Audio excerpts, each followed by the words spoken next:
All right, we're back. We're in a new spot, and I'm going to sit right here so everybody can see. Actually, let me go. That's a nice quiet spot. Ah, that's much better. Look at that. Look how nice and quiet it is now.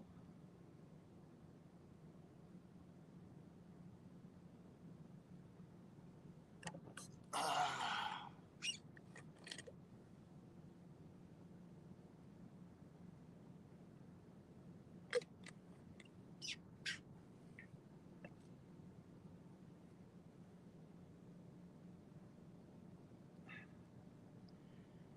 Hey, and we are back. That's right, 217. We are at our new little fishing hole. We'll see if the cats are going to be biting. We do have that tide coming in, which is good. It's going to fill up this cove. See if we can get some fishing, some action here. We got fish jumping. I don't know what kind of fish, but they're fish. So we'll see what happens now. Actually, I'm set up. I'm not even on my regular chair right now. There's a picnic bench right by where the wall is here. So I got everything set up on the picnic bench, and we're relaxing now.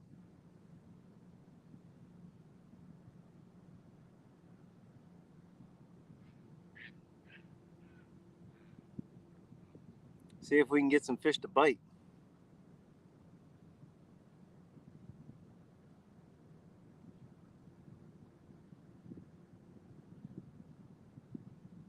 One thing I've noticed here is that the if you keep your leader line smaller, you tend to get into the bigger fish. Because if that leader line's sitting up high, the little catfish they swarm on it. So there's probably a bunch of little catfish in here, like kind of like the one I just caught not too long ago.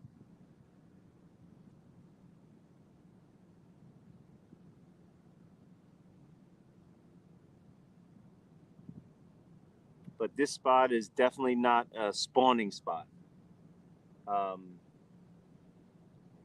it might be virtually impossible for them to spawn here, just because the tide goes out so far.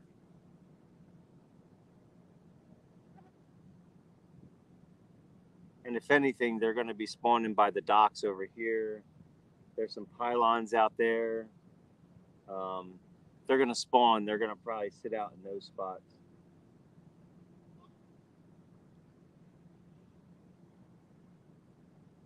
But everybody talks about the spawn. The spawn.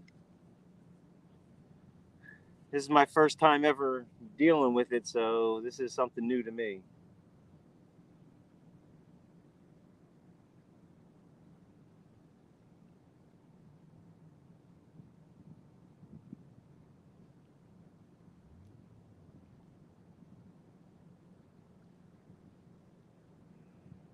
So we'll see what fish come through. Hey, what's going on, Wolfston? Outdoors.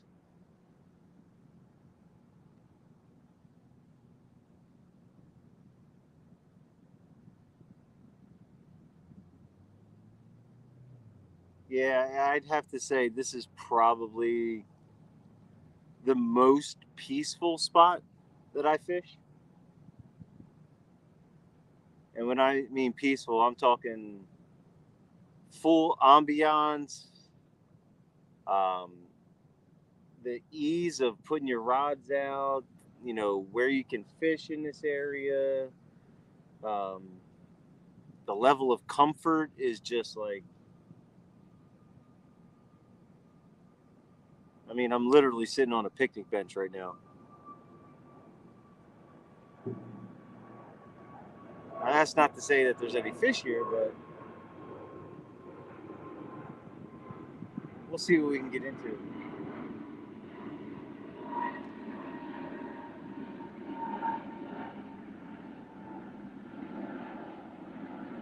I do know I haven't been skunked tonight, which is good. So we're gonna be we'll be here for a while, at least till the tide starts going back out.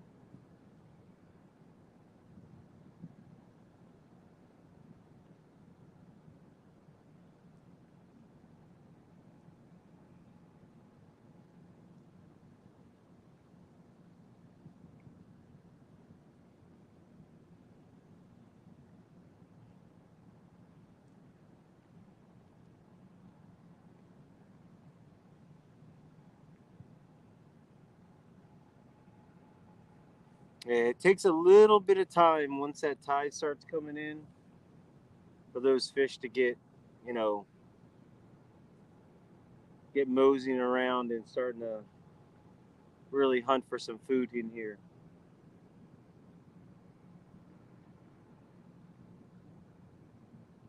Because this is typically like a 3 or 4 hour window.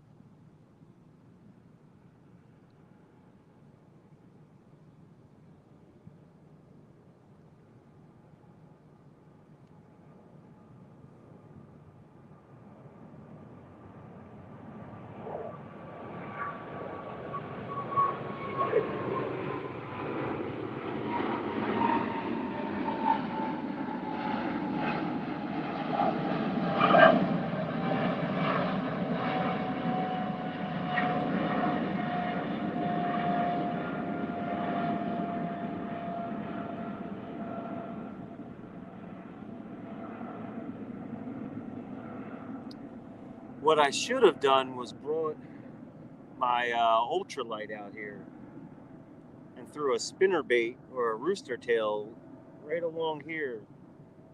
That's what I should have done.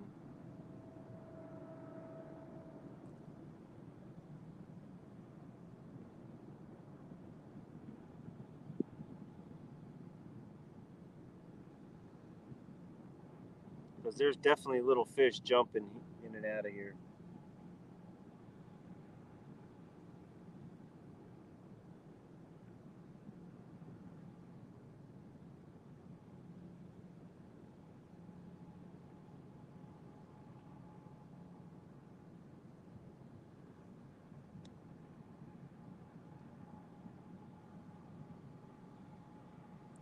So we'll see what happens.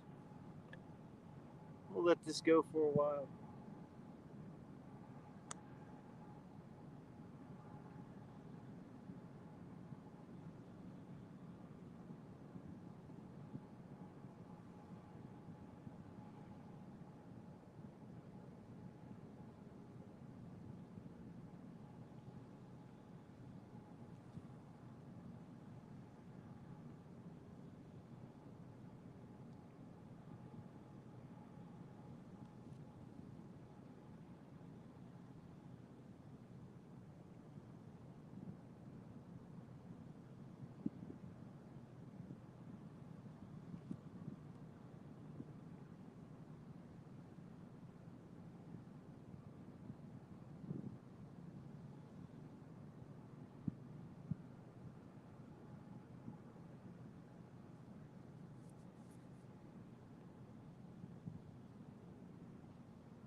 Yeah, I definitely like to catch something here tonight.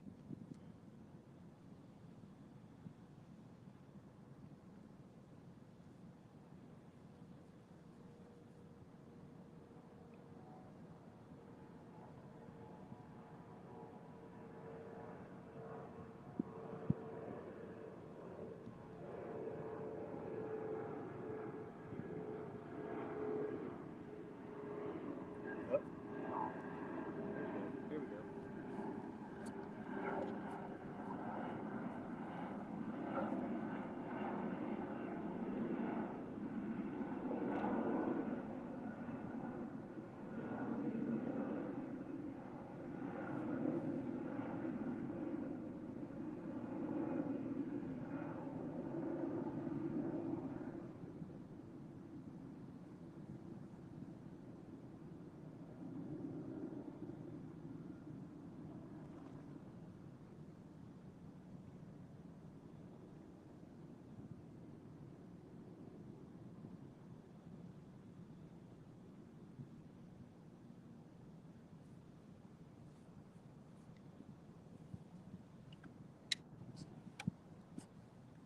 All right, we got a little bit of slack line right on this one here.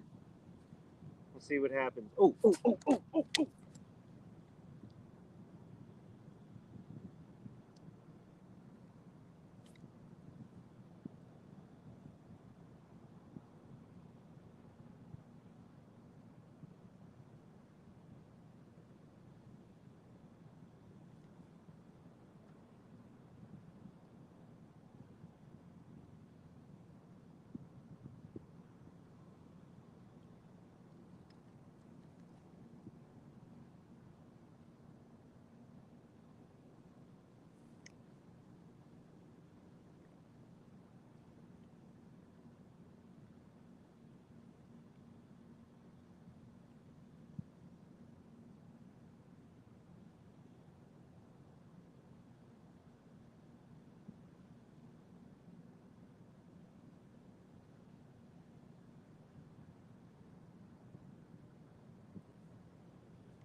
Fish on.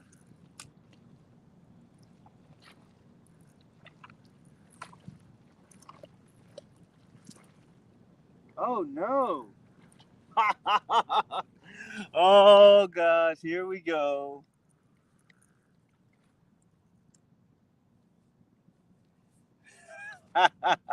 Well, this is gonna be fun tonight. I don't know what's gonna happen, but check this out.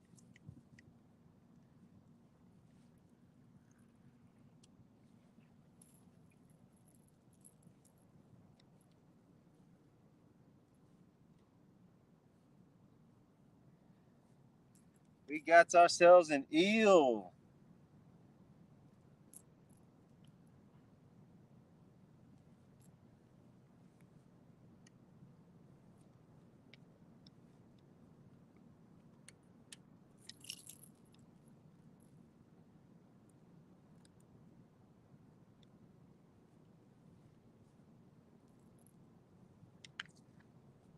All right, here we go.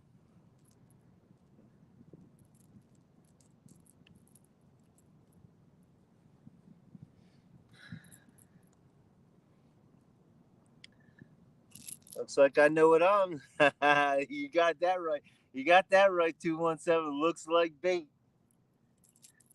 That's what we're doing. We're going to chop this puppy up.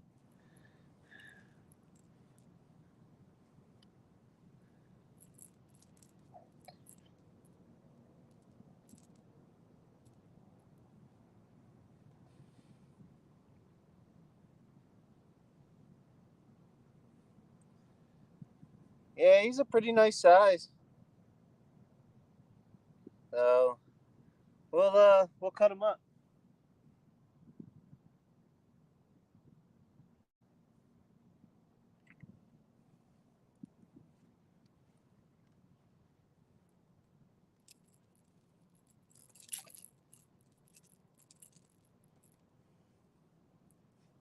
Every time he moves, he keeps on getting stuck.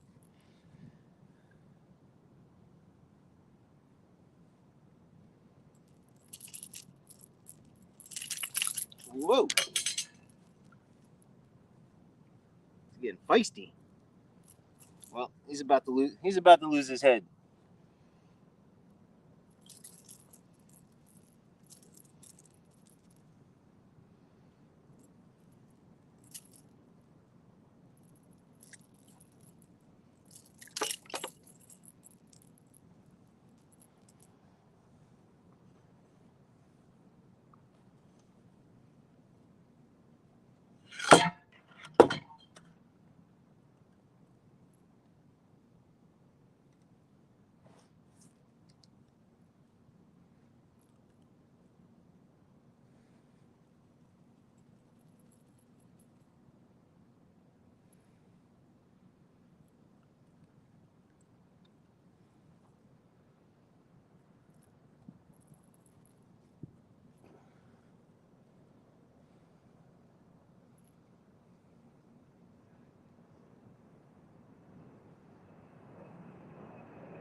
Ain't nothing better than fresh eel. When I mean fresh, we're talking really fresh.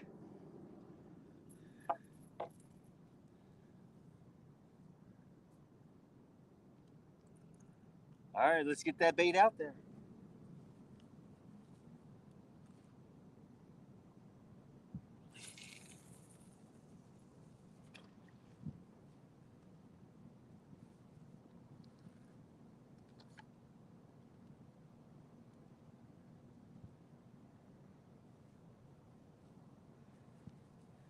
All right, guys, so we're going to be fishing with eel tonight. Change of plans, no shrimp. We're going straight eel.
All right, guys.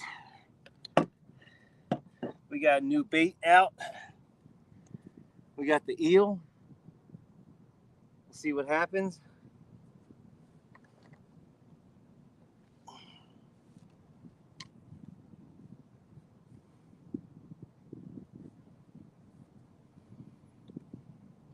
And I didn't even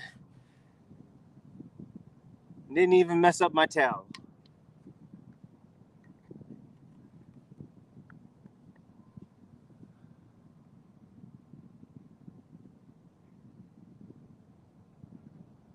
So we'll do two eel, one eel here, eel on this one, and then I'll just do shrimp on this one until something happens. So we'll see if the bloody goodness makes the fish come in.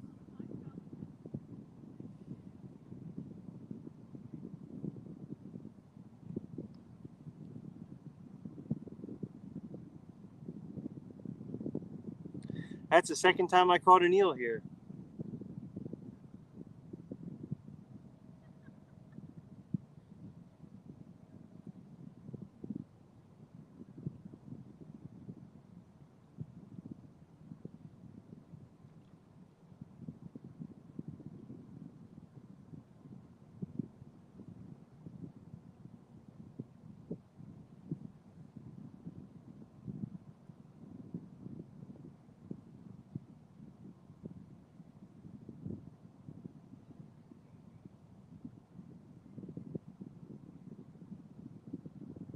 So we got one fish and one eel tonight.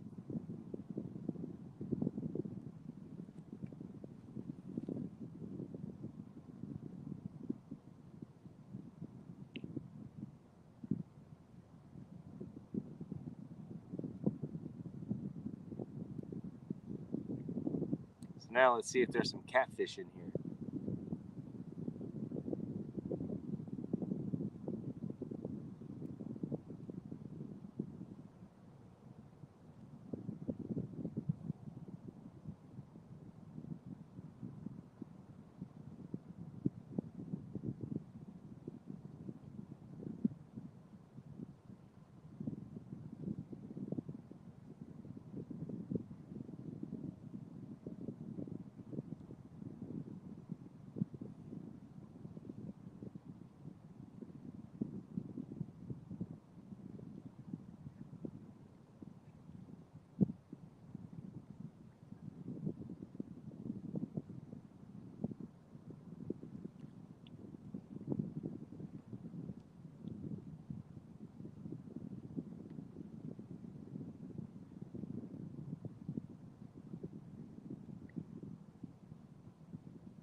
So I think I'm gonna try out this little contraption tonight.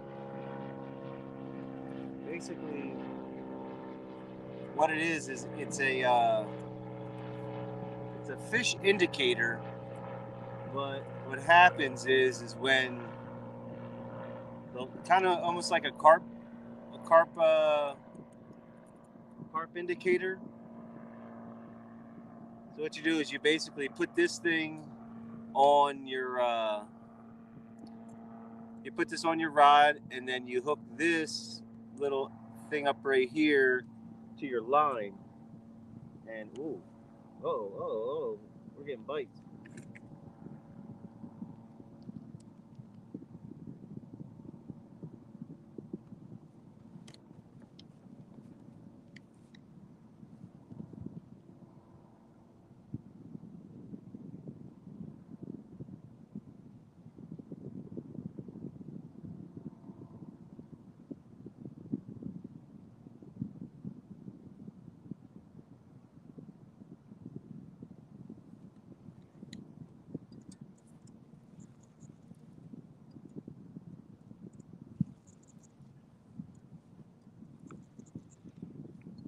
Fish on. Fish on 217 with the eel.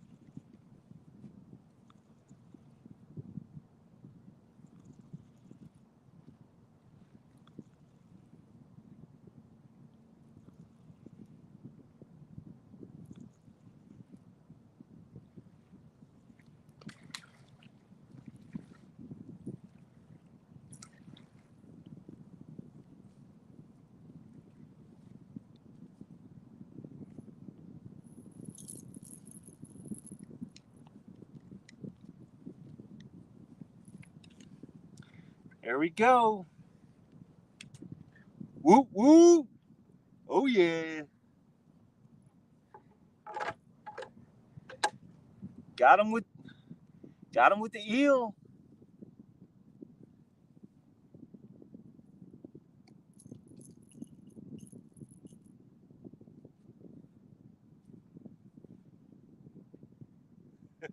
Oh, you want to see it or?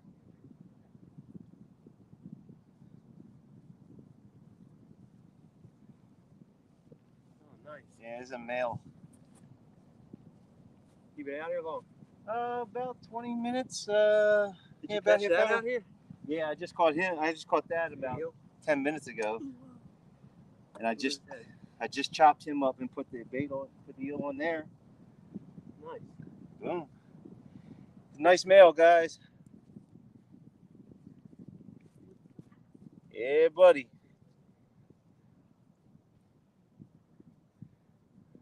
On the eel. There we go. He's like 2 or 3 pounds.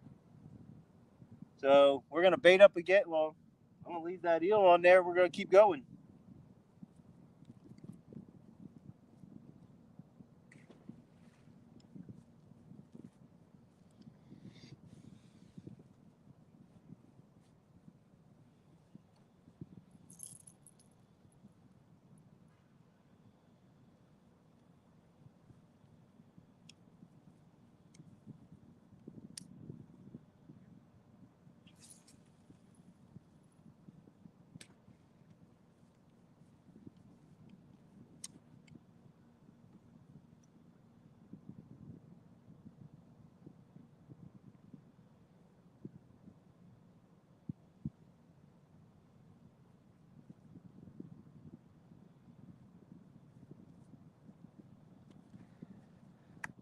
All right, guys, there it is.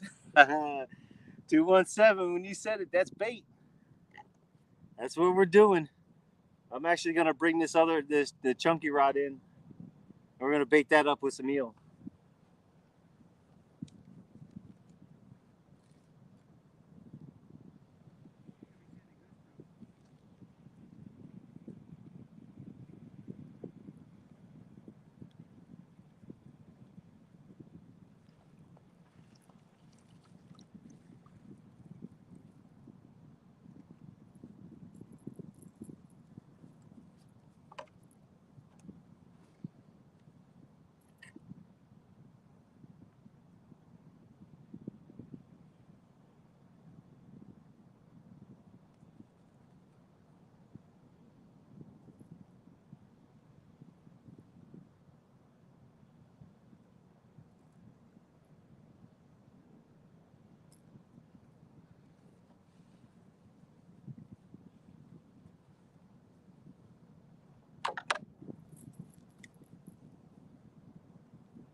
All right, there we go.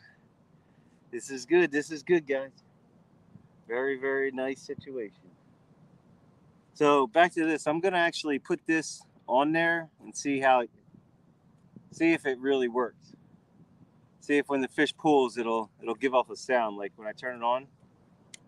And then I pull this little thing right here on top.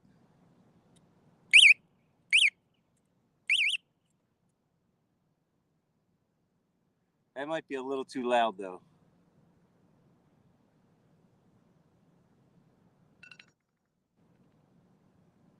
Uh-oh.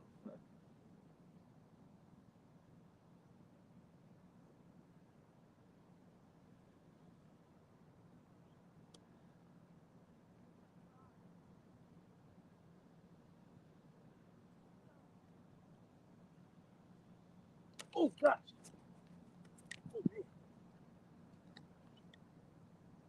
Oh baby, fish on again.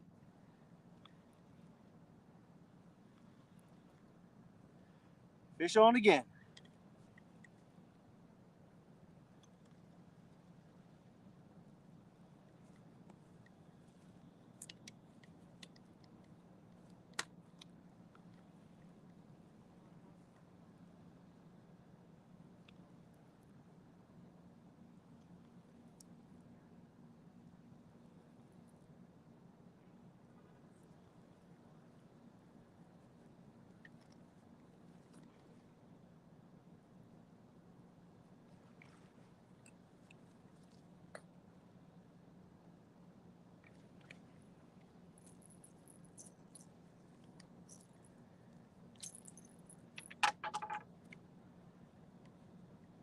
There we go. It's another one.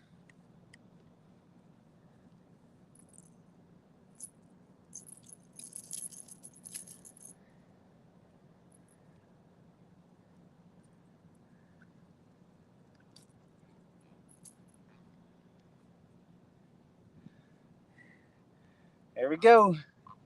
There's another one. Yeah, they are 217. There's another one.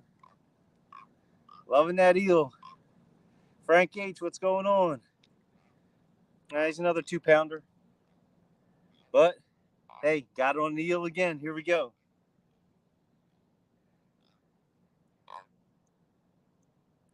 He's talking to you.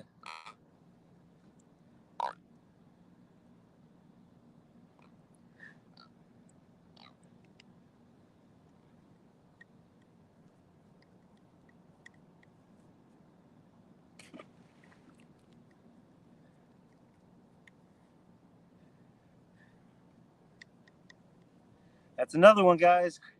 Right on time, Frank. 2 back to back within 5 minutes, less than 5 minutes with each other. We are doing it up.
Yeah, I don't know if I'm gonna use this, to be honest.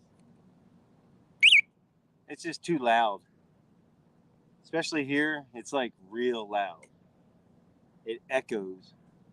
And there's people trying to sleep over. There's like a hotel right here, so people are trying to sleep, and I'm gonna be a little respectful.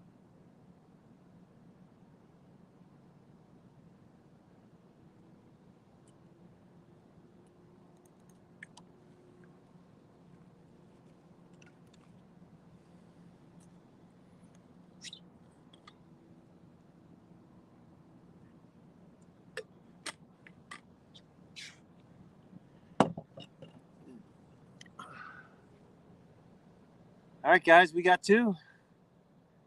Here we go. They're coming in.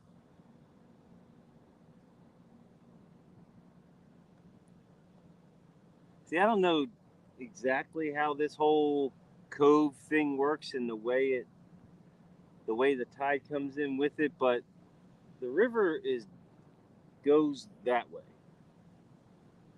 And then right here it kind of makes a very small bend and then goes up further.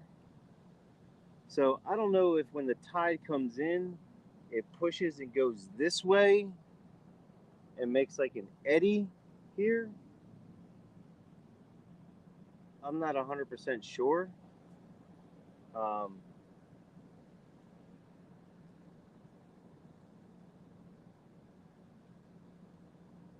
Or it just comes up and fills in this way and just fills in.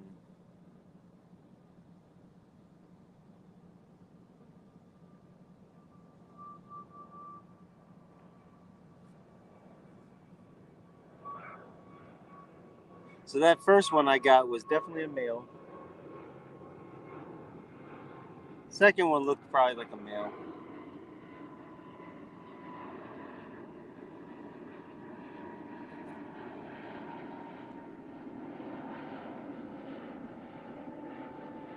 Actually, it had like one eye.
So we got eel on all three rods right now.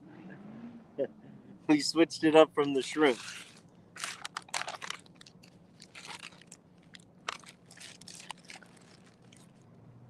I think that's what's been biting in the past. Was those eels hitting the shrimp.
Close your eyes. I'm sorry. Close your eyes and your mouth. Close your eyes and your mouth. No. Close your mouth and your eyes. Like that. Got bugs and be like, you don't let her do it. Frank, 217, Chris, how long are you going to fish tonight? I'm probably going to be, I don't know. I'm just going to keep on fishing. I got a whole bunch of bait now. I'm actually probably going to be fishing until this tide starts to go out. It'll probably be a couple hours. Let me check.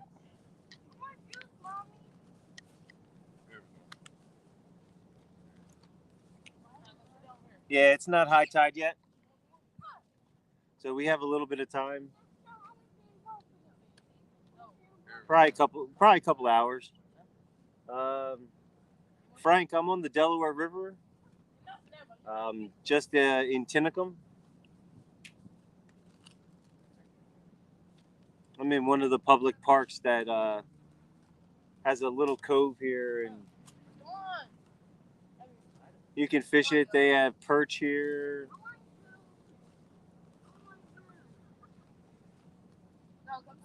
Oh, there we go. Watch that chunky rod.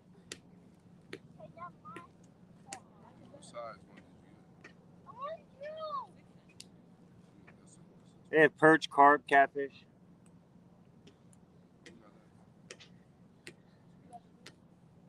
Maybe some stripers coming through once in a while.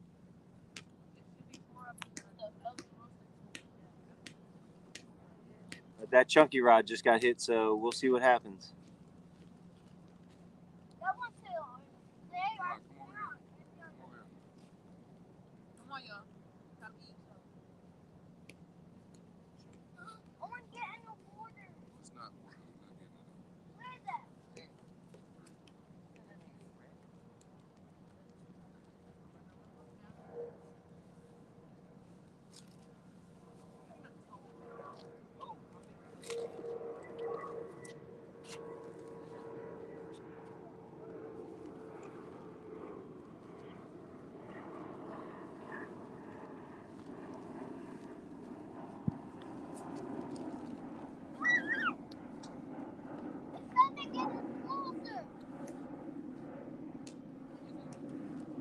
So in this spot, big fish in this spot's probably around 7, somewhere in the neighborhood of 7 pounds, maybe 8 pounds.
You know what's going to happen? We're going to get spoiled right now, and then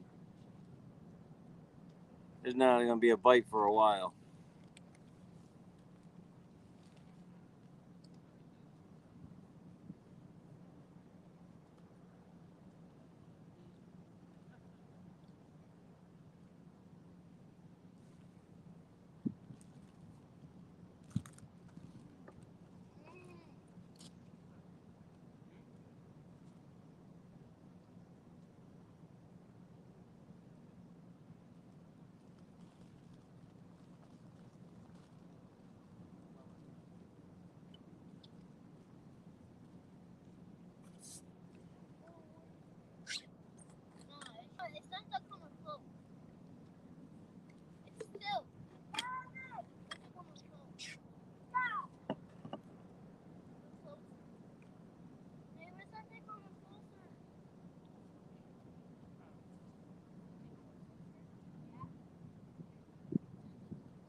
I'm actually kind of glad caught that eel.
Got another boat going through again right here.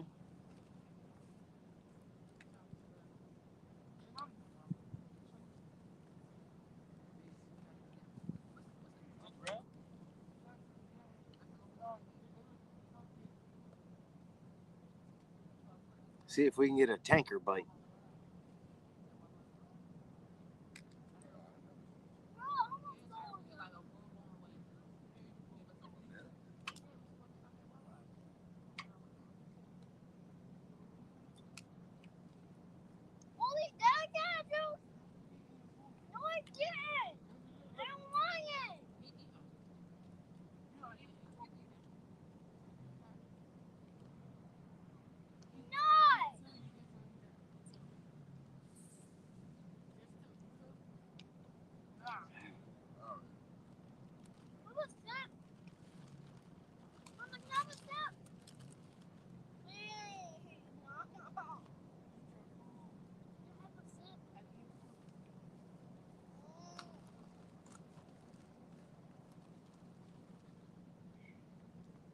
There we go.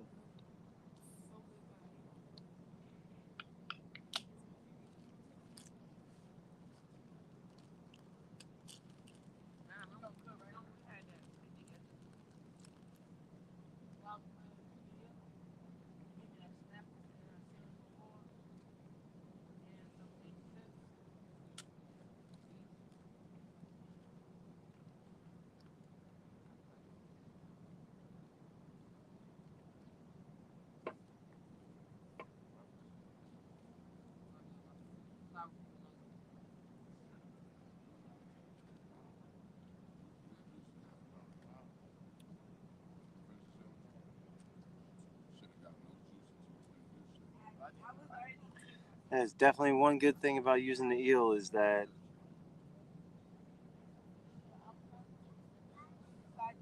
you got things that'll bite it and then they can't pull it off.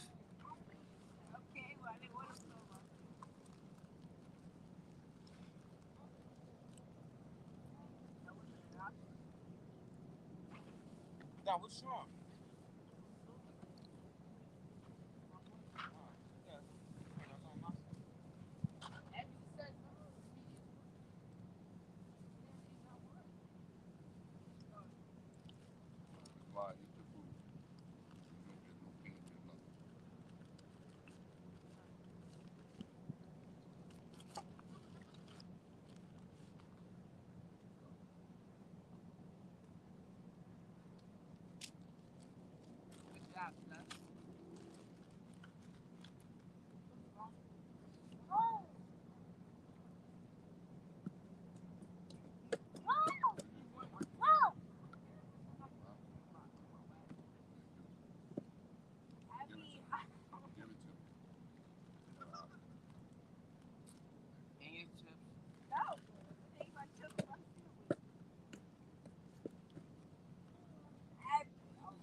All right, let's pet the rods.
Let me see.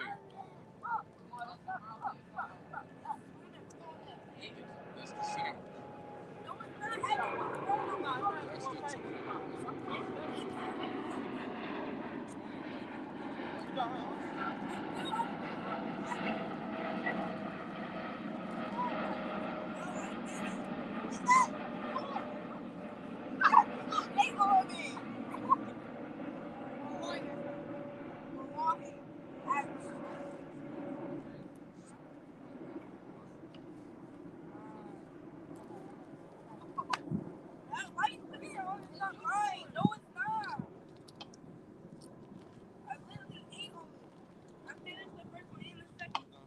Eat one. Olha, saca muito isso daqui, né? Não, filho. No, I'm not playing. I dare you. Yeah, I freaking dare you, bro. I freaking dare you. I just got I ain't put nothing on. I got them on. Eddie, catch it.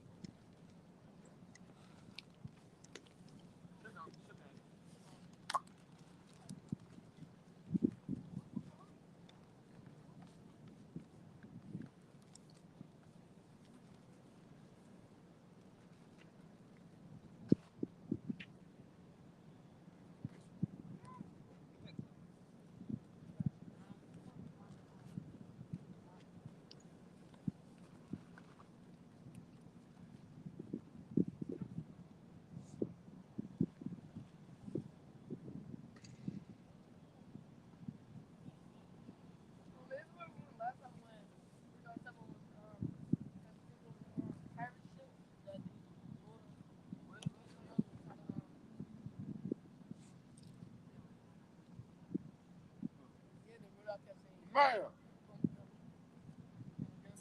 Come over here.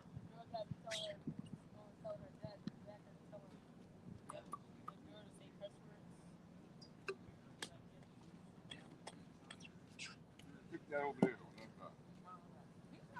Near the water.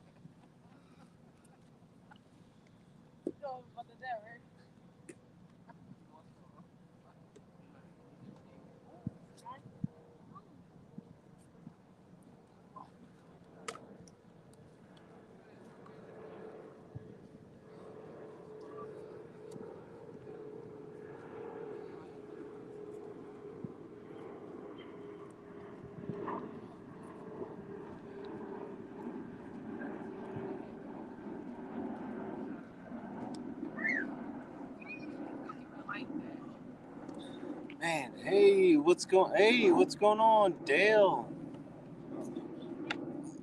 Oh, what's going on, Big Mike, Dominic Hollis? What's going on, Dale? Yes, Big Mike. About 10, 15 minutes ago, I got two pretty fast. Well, the first thing was I had shrimp out and I caught an eel. So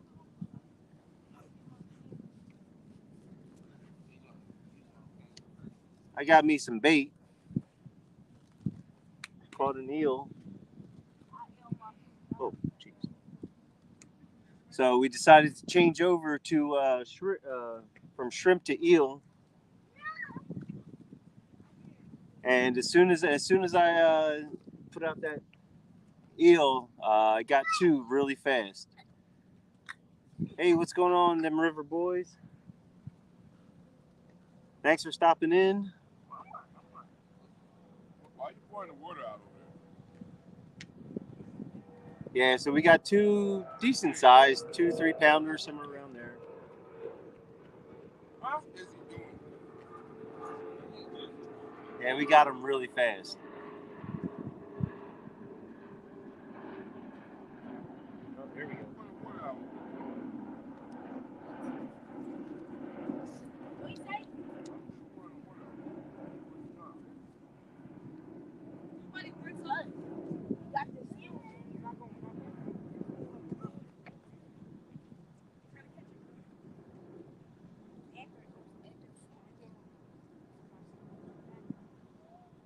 Nine. Don't do that. Don't do that.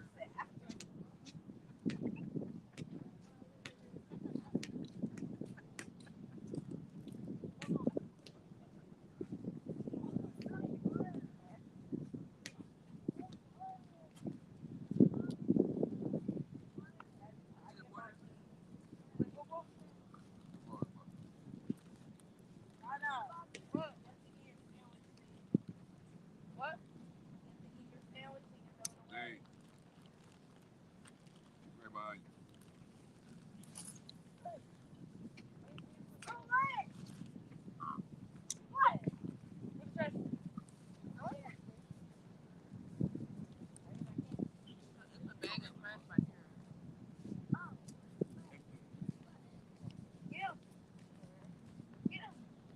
Get over here.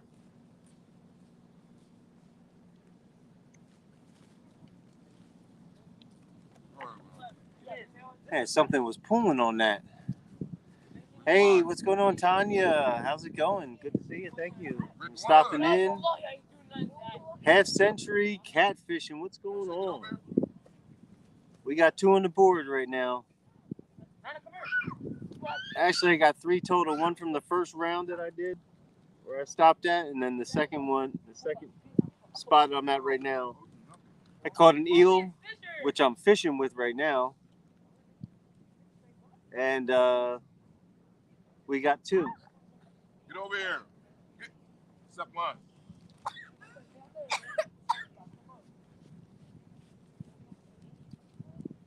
We're starting to get some bites, which is good. See, look.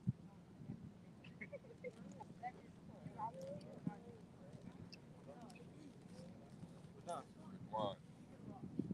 Stop.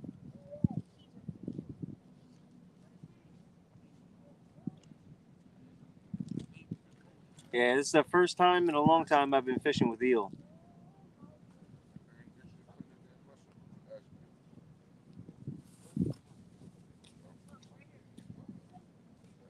So we'll see what happens.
Yo, yo. Here.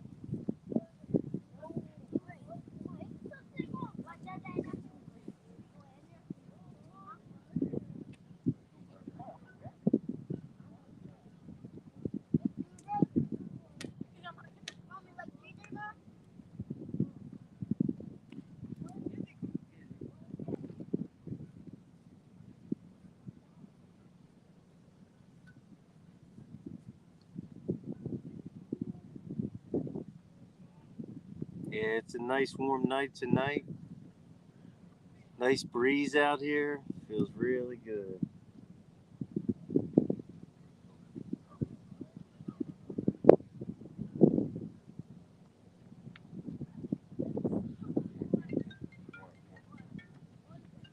Now we just need a few more fish.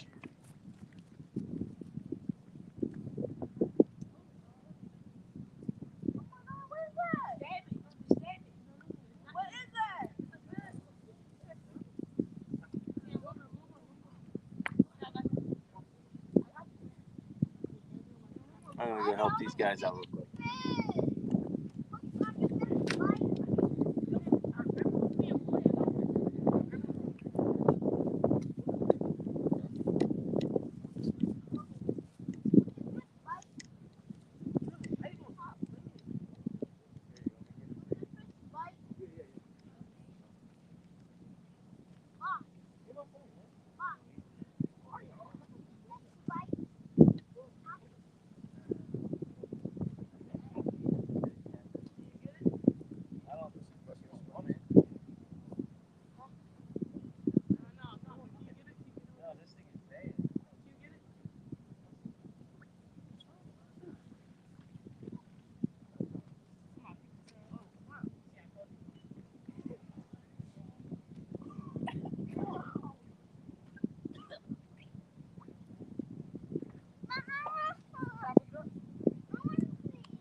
Hey, stop grabbing stuff. All right. It's a dead fish. It's dead. Put it back in the water. It's dead fish. Don't pick it.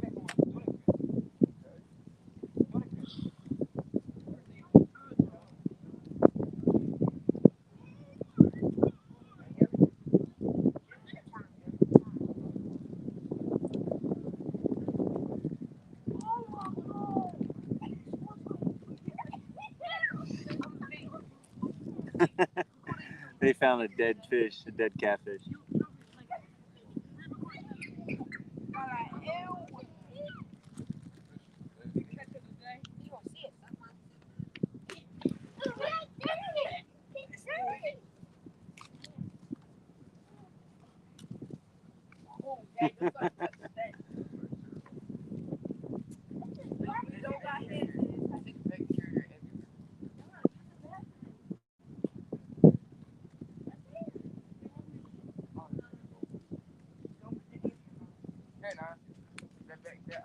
Don't do that, Nate.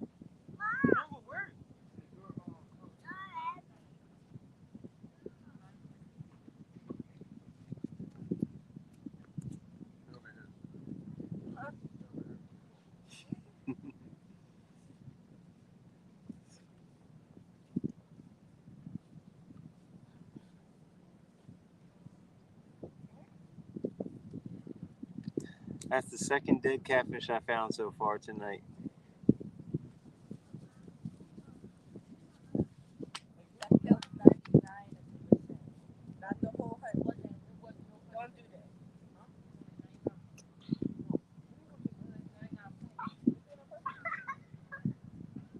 I don't know if that's just people foul hooking them or something, or get them in their down in their throats and them dying, because usually catfish, they don't die like that. They probably had something to do with somebody catching it.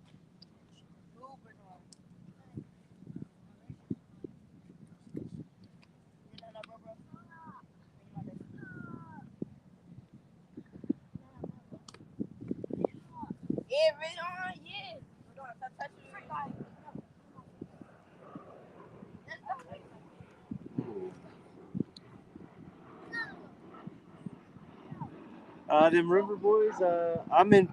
I fished out of Pennsylvania. I'm actually on the Delaware River right now. Oh, there we go.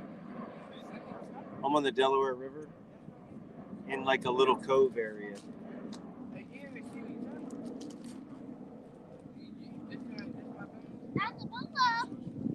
Yeah, it's a nice place to definitely a nice place to take your family fishing and hanging out. There's a park back there. Kids can play in the park during the day. At night, this place is all lit up and really nice, relaxed atmosphere.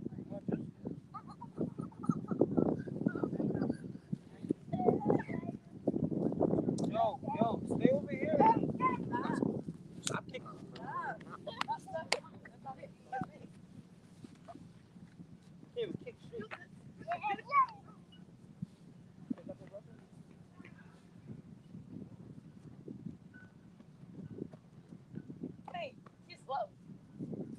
I'm actually set up on a picnic bench right now. So the picnic bench was sitting here, and I'm right on the water.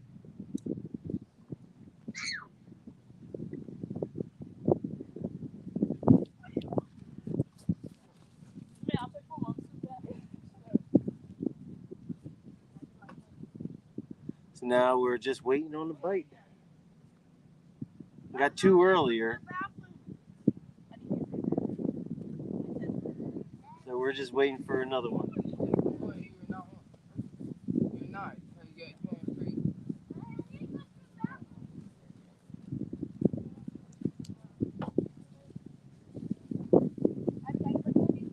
If I can get a 6 or 7 pounder out of here, that'll be a really nice fish.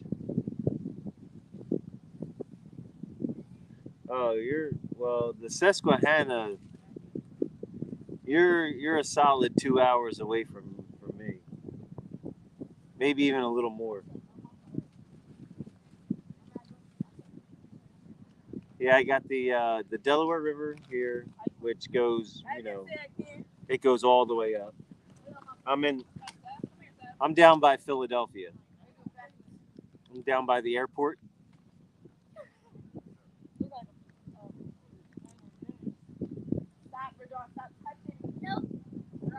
So down here, all the way up to Trenton, pretty much is channel cats primarily channel cats, and then from Trenton all the way up is, you know, you get a lot of flatheads and channel cats at the same time. But then we also have the Schuylkill River, which if you fish, see, the Schuylkill River actually comes in probably about 3 miles up river right now, 3 or 4 miles up. The Schuylkill River dumps into the Delaware, and from the Schuylkill River up to the Art Museum in Philadelphia is all tidal. Oh, here we go.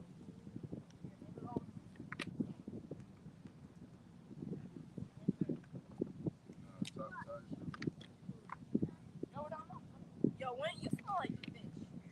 I don't want to fish.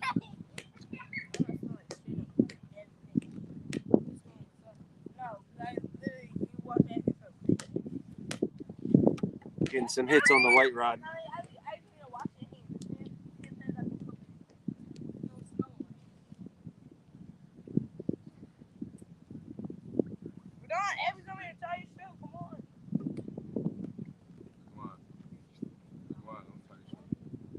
So that's all tidal up. Yes, I am. Yeah, Peace Mitty doesn't. He fishes the Schuylkill not too far away from me, from where I fish off of the bank. He has a lot of access to areas that I can't fish. So definitely being up where he fishes on the Schuylkill is much better on the boat versus on the bank.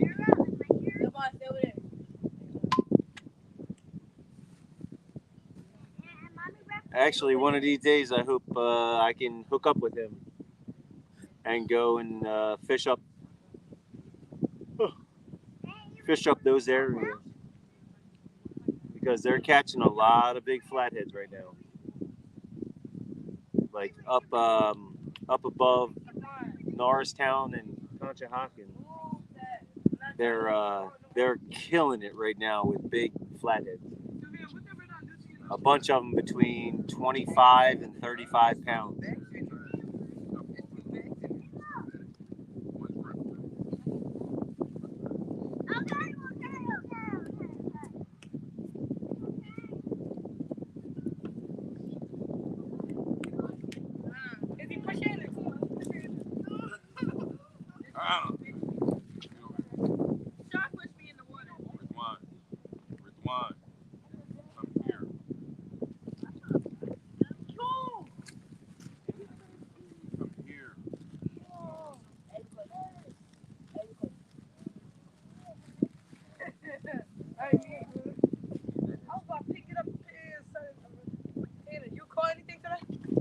Yeah, I got two. Well, two here. Two catfish? Yeah, two catfish and an eel. Where? Oh, you cut it? Yeah, I'm using it for bait right now. You use the head? I don't use the head here because they're not real big fish. They typically go for the body pieces versus the head. What a bait. Look, he caught it electric. No, it's not electric. Oh. No, they're just I regular. thought all those was electric. No, they're just regular. Cut the head off? Might eat it? No, I use it for bait. What a catfish? I throw them back. I don't. You probably going to Just fish for Yeah, I'm on my YouTube channel right now. Catfish and Curtis.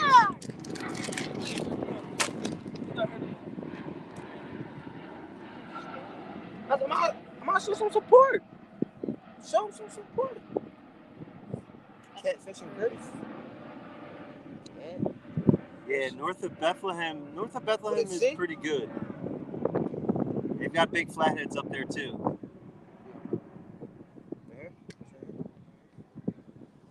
Yep. Subscribe. Just make sure you like and leave a comment, and then throw the notification bells on there. And There it goes. oh, you're on my live right now. Yeah. Had to show my man some support. Thank you. Have a good night. Oh, there you go. Vibes K. Is that you? All right, see you. Take care, guys. Have a good night. You too. Come on, say bye-bye.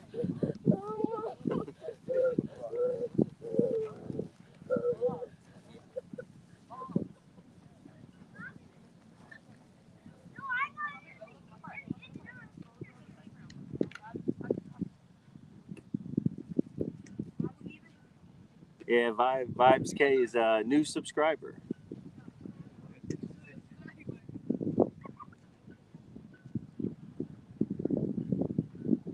Yeah, I tell you what, he gets on them fish. I tell you, he definitely finds them.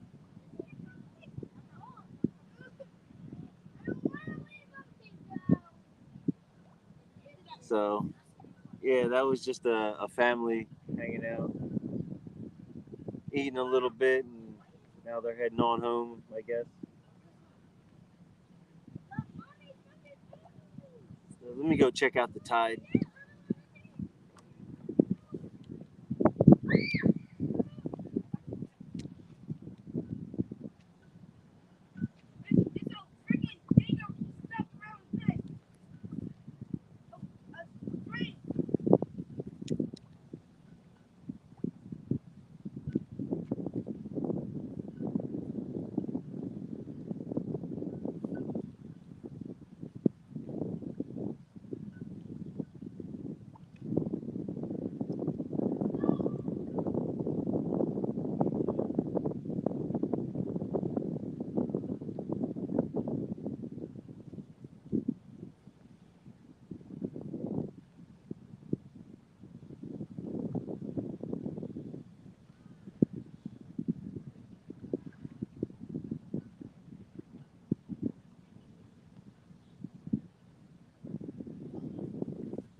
Put on a new piece of bait.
Yeah, these guys left.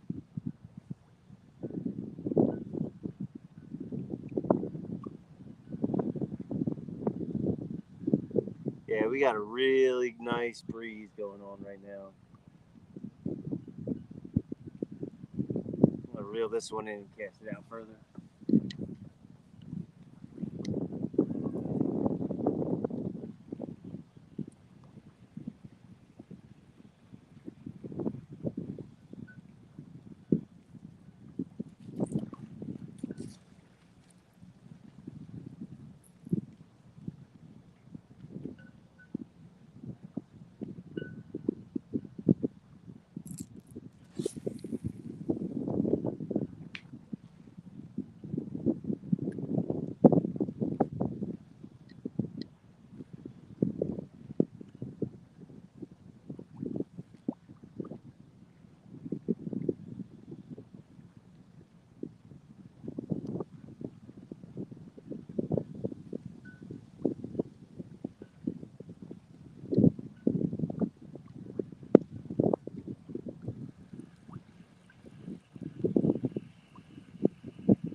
There we go.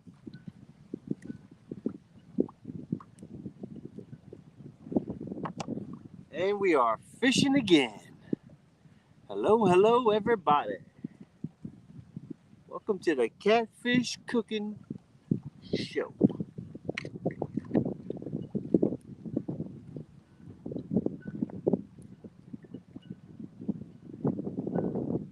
Let's see if we can get another one. Boy, the batteries are not.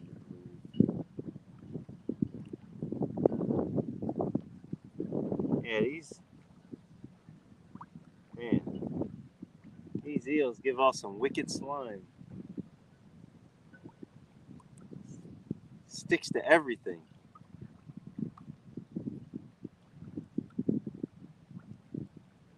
All right, we got some fresh baits out there. Let's see what we can do.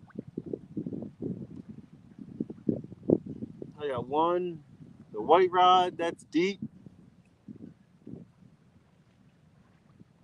Chunky rod, that's deep. And this one here, this one's kind of shallow. This is only about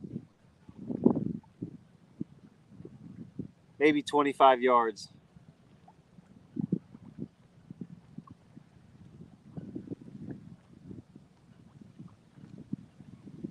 we'll see if something bites. We got those two pretty fast.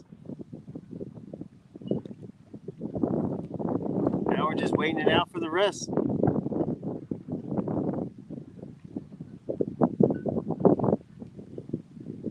Oh man. Yeah, eels disrupt a lot of stuff, especially when you're trying to catch other things. Because they figure out a way to just ruin everything. But if you catch them, they could be some good bait.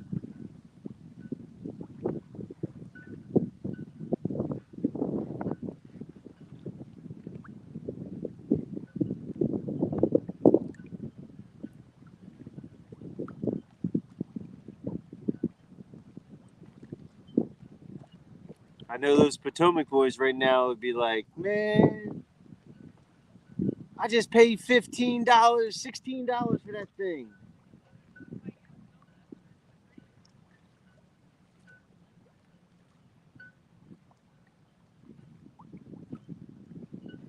Unfortunately, whatever I have left is going right back in the drink.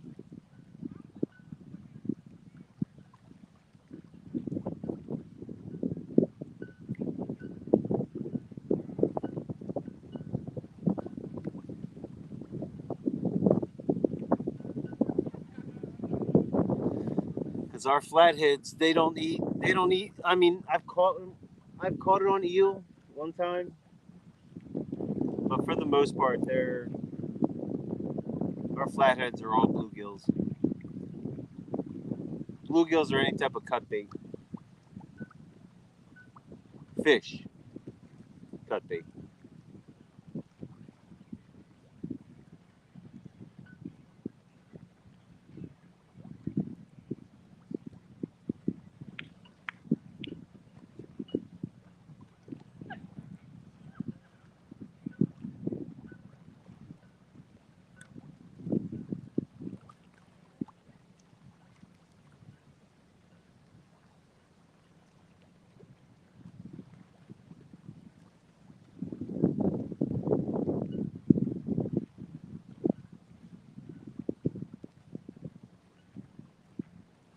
Ooh.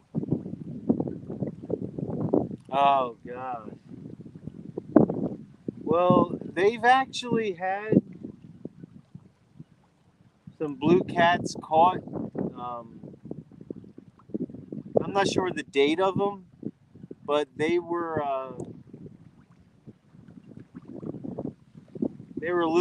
much further north. But I would suspect if the blue cats are going to come from anywhere, they're going to have to make their way up from the ocean.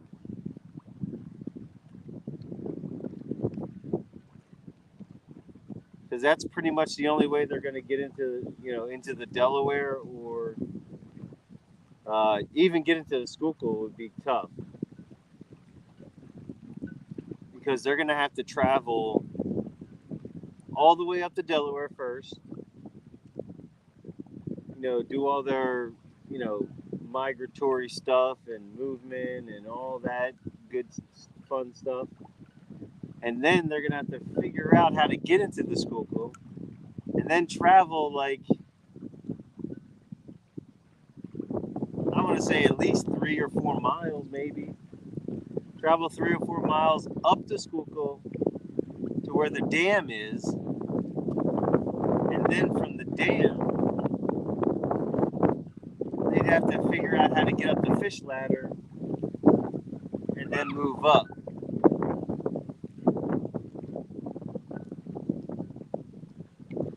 So I don't know how long.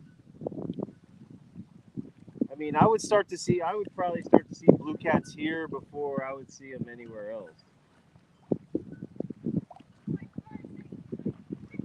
But the thing is that with our waters, we really don't have good current, like good fast moving water.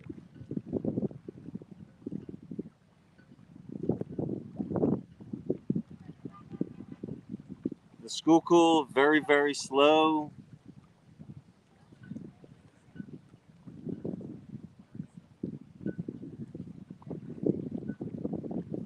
Where's the C&D Canal, River Boys? I'm not too familiar with that. Hey, Lance. I was watching you for a little bit there. Before I went live, I was watching you for a little bit. You're the one who actually kind of encouraged me to go out fishing today.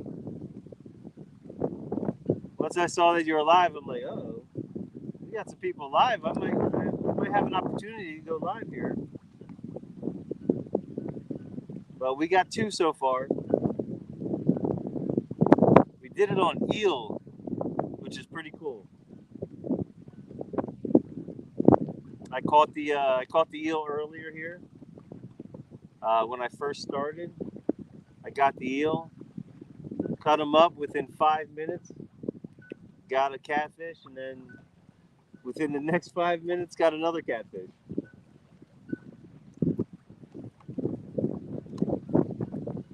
Really fast. Oh, you're still fishing yourselves. Gotcha. Top of the Chesapeake Bay over to the Delaware Bay. Gotcha. Yeah, I would suspect, River Boys, that they are there. I mean, I'm not going to say that they're not, because obviously they've actually caught them upper in the Delaware River up north of here. So, I mean, the only thing is they're probably very, very, very rare right now.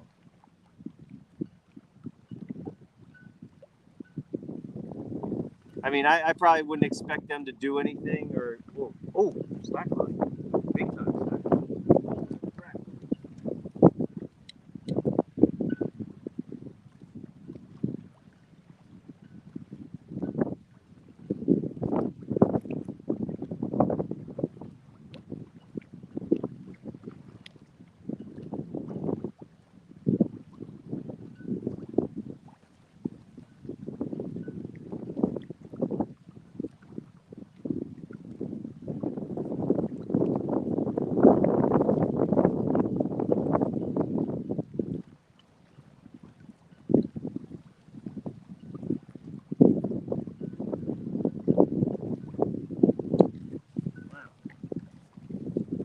Wow, something hit that.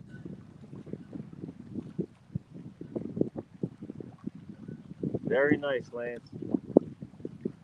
I've always been meaning to try that. I don't know if our catfish will like that Jules.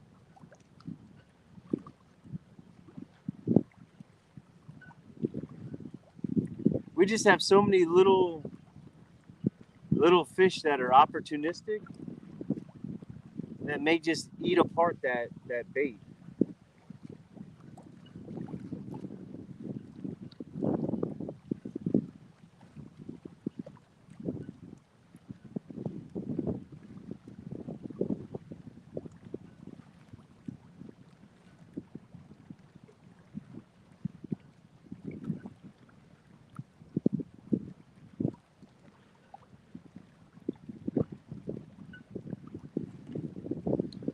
Yeah, no, I mean, is it like a really hard packed bait, or is it like very fibrous?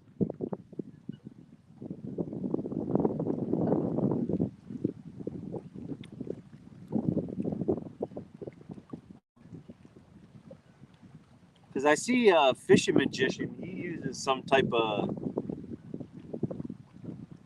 funky bait out there where he's at. I don't know. Do you like put it into a ball, or do you just like you dunk it in and cast it out? And what type of hook do you use? Oh, for circle hooks. Okay.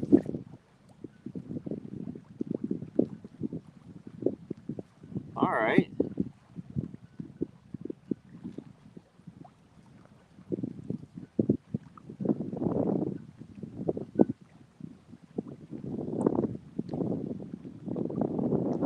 Well, the thing, River Boys,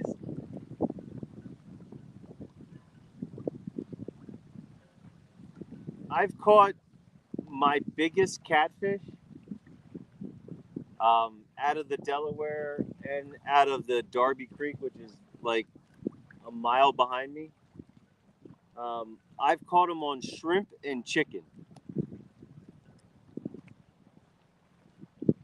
My biggest one was around here was 12.9 pounds, 12 pounds 9 ounces, and I've got a handful of 10s and 7s and 9s and.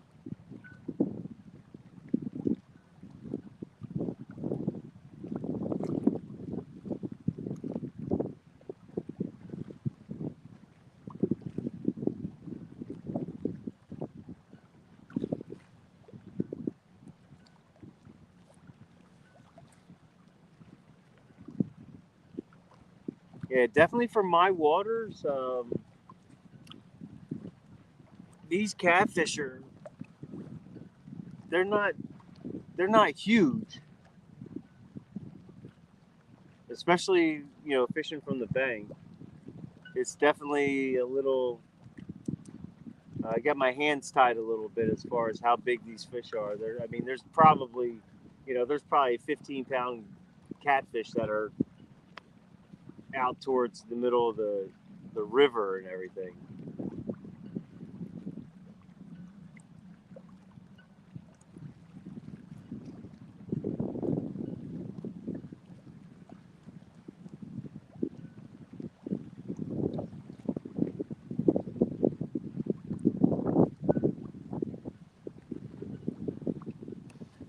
Nah, 217. Well, we got two. The two that you saw, or the two. Well, I think you saw the two. Nothing yet again. But we got eel out on all three now. We're gonna use up this eel as much as possible. I've been getting some strikes on, some hits, but I don't know what it's from.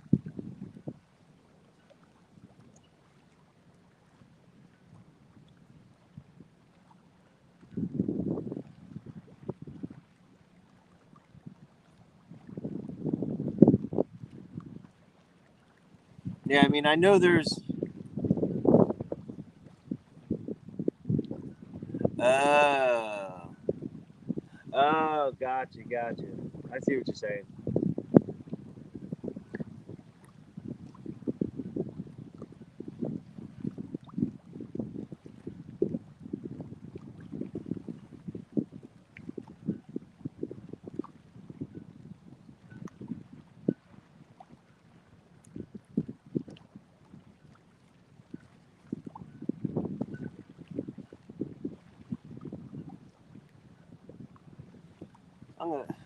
Yo, Steve, what's going on? We are fishing in the wind. The wind definitely has picked up consistently so far. There was virtually no wind, a little bit, but the wind has definitely picked up. It's still, when the wind is blowing warm air, it's still warm outside.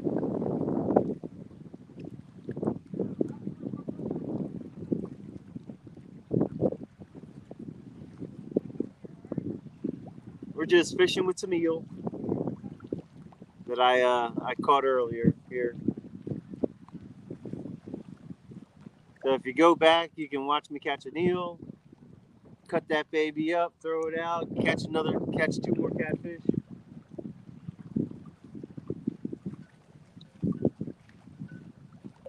They were on that eel for a second. Now it's definitely slowed down.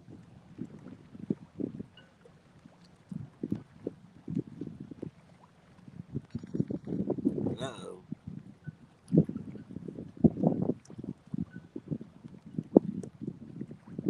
Oh, the wife's asking me if I'm okay.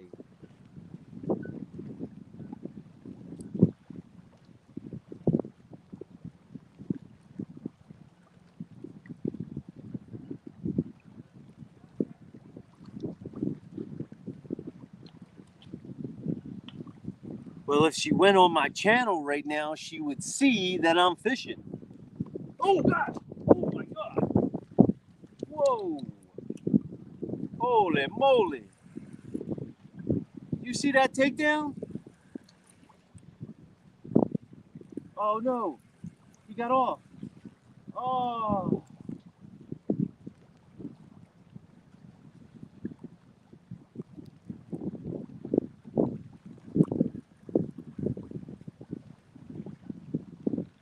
Oh, man.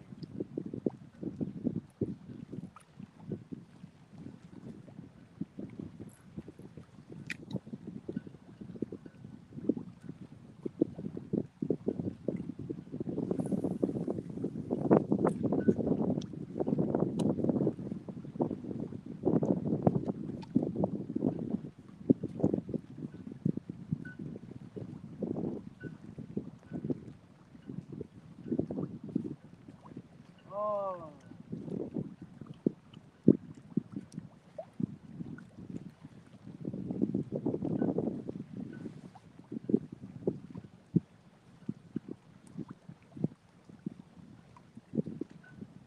Oh, my God.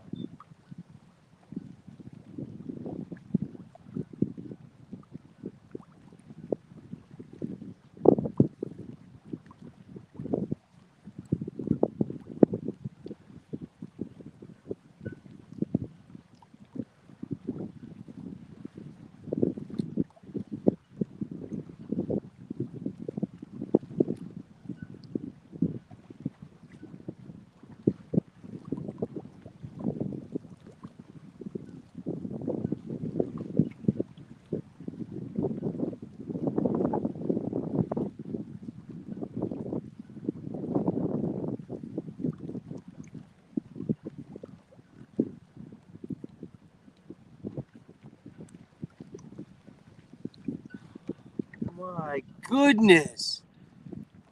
Did you see that?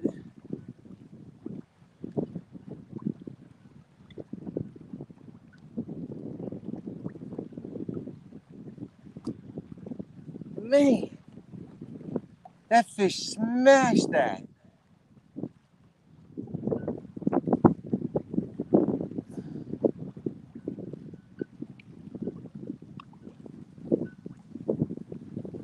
Yeah, I know there's bigger catfish out here.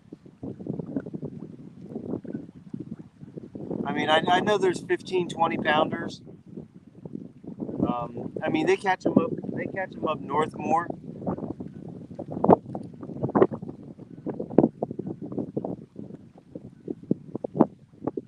Did you see that? Oh, it's a long distance release. Nice.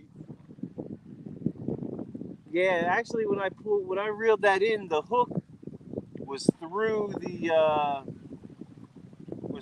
eel and out the other side. So I don't know. Oh man. So I.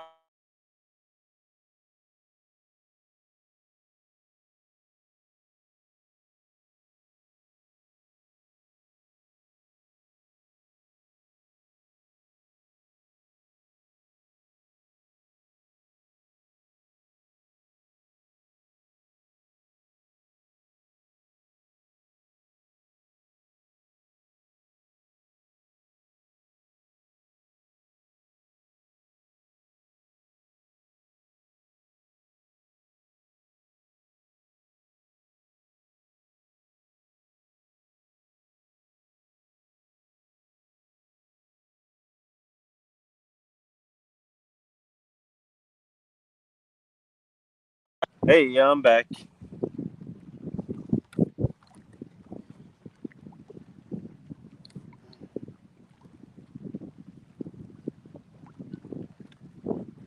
Yeah, so I just reeled my lines in a little closer now because that was a big takedown.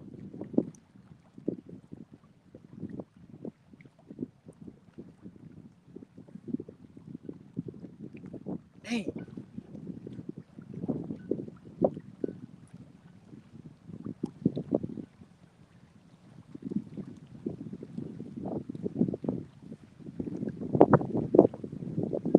wonder what that fish was.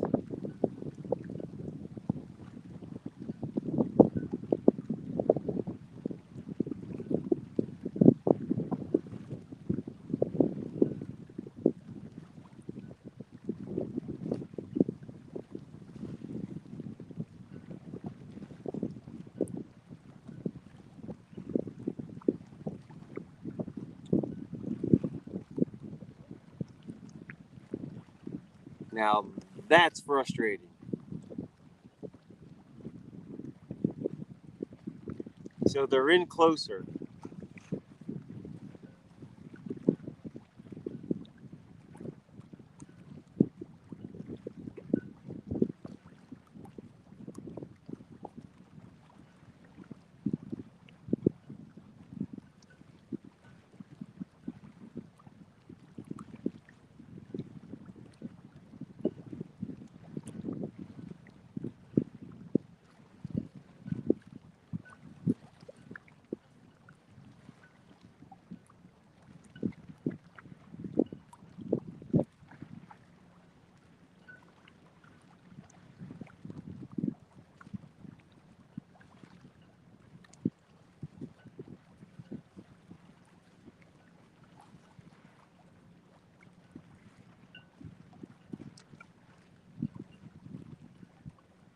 Wonder what kind of fish that was. Whoa.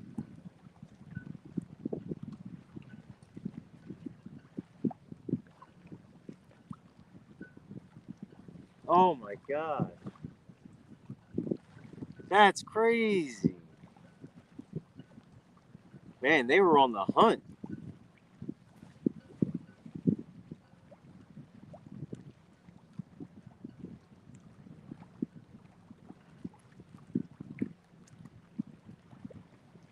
Yeah, the only time I seen a bunch of fishtails out was actually in this back behind me on the other side of the freeway.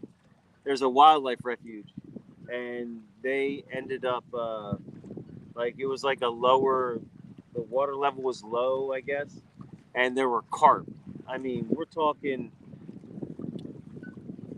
pretty much as far as the eye could see, tails everywhere, just carp, just everywhere. It looked like, you know, a bunch of ants just like all over the place. And those carp, I mean, over there, I was just say, if anybody wants to do any carp fishing, they just come down here because we got plenty for everyone.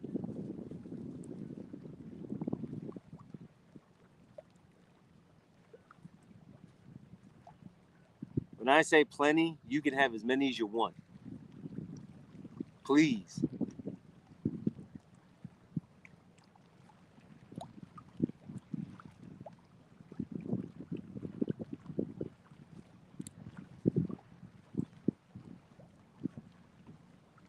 All right, I gotta get up and walk around. My butt's hurt. This is this picnic bench that I'm sitting on.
Yeah, I'd have to say there are bait fish in here.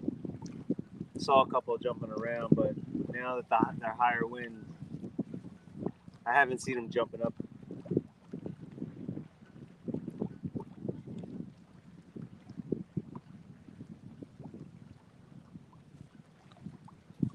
I don't know what that was. That was a pretty big fish, though.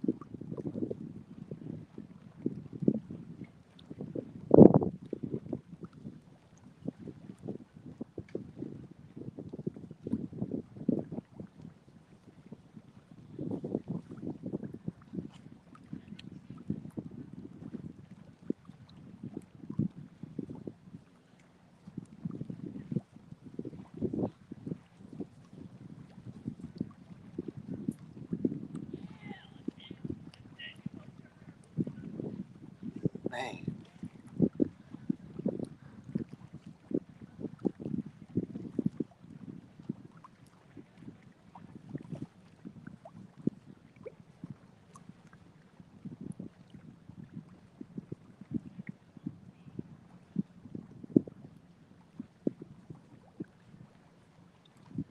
That was something.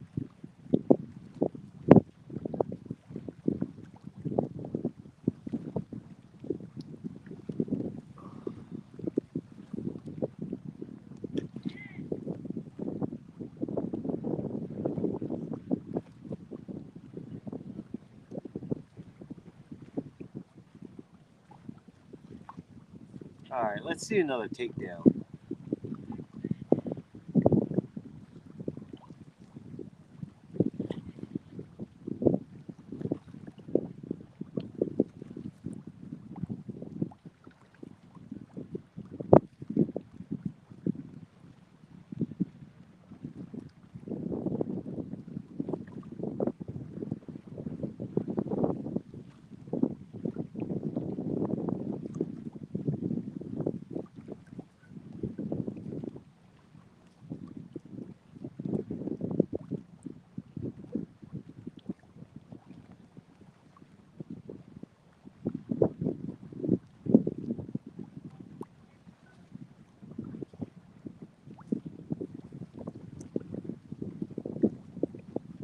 Yeah, I do agree with that. They just have to feed their appetite.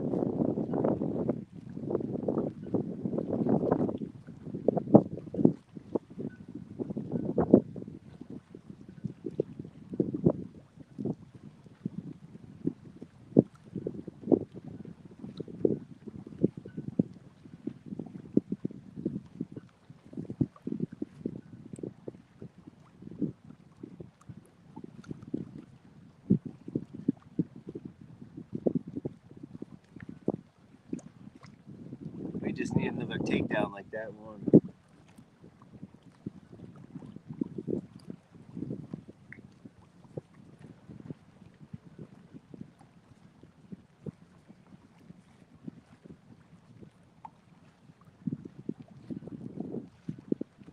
Oh, here we go.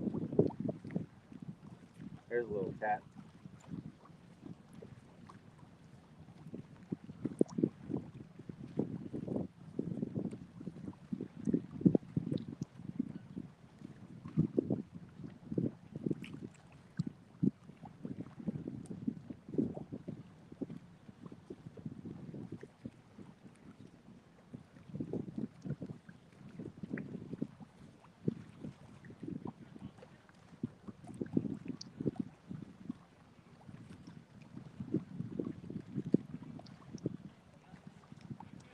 All right, let's see a takedown here.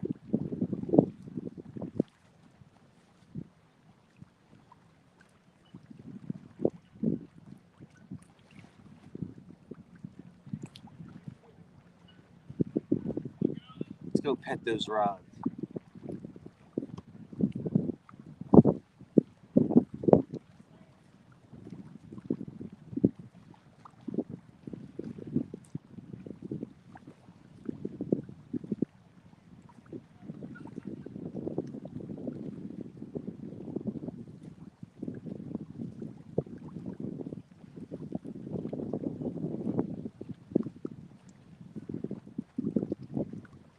Yo, good luck charm.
Come on, fish.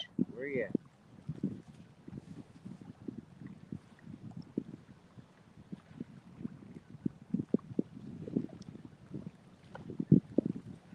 Know you're around.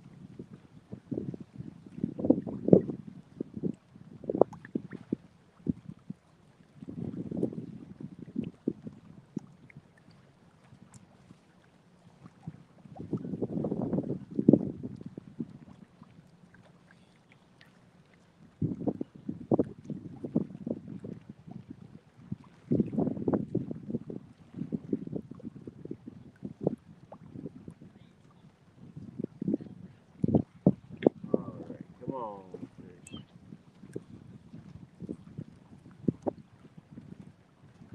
Show the love, fish. Show the love. Come on.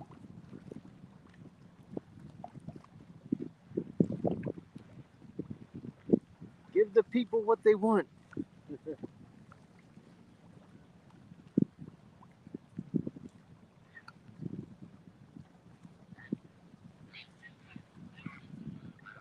That.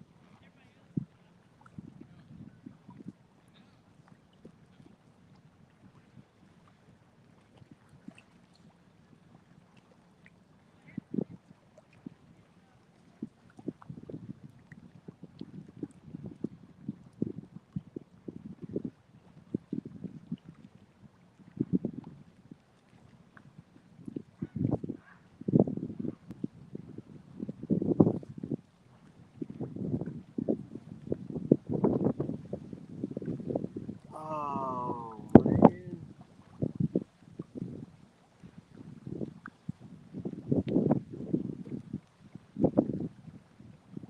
Come on, fishes.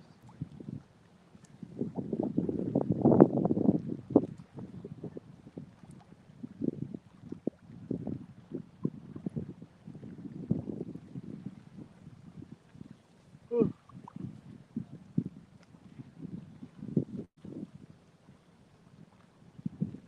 It's getting boring here.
Where are them fish at?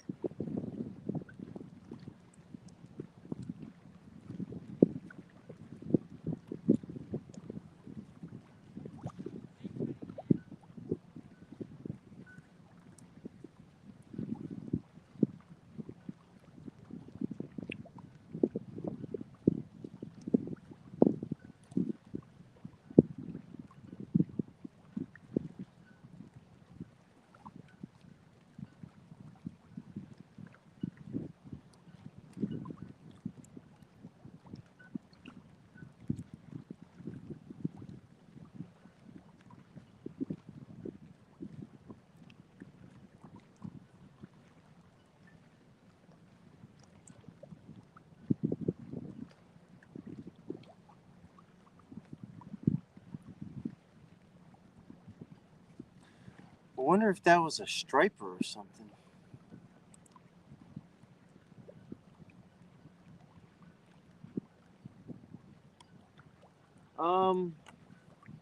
Never tried a bobber setup. Just because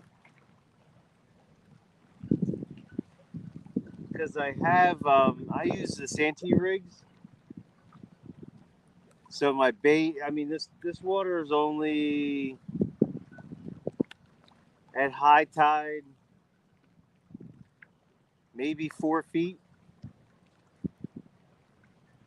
somewhere around there.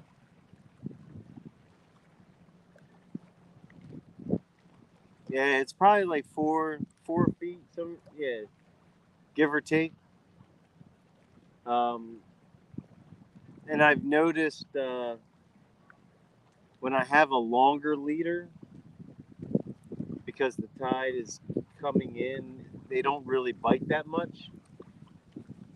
Versus when I have a shorter leader.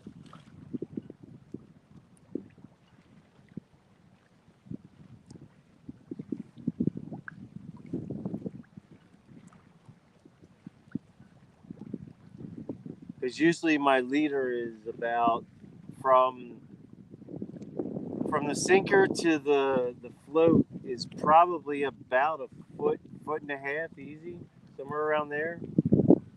When I do a normal like a longer leader,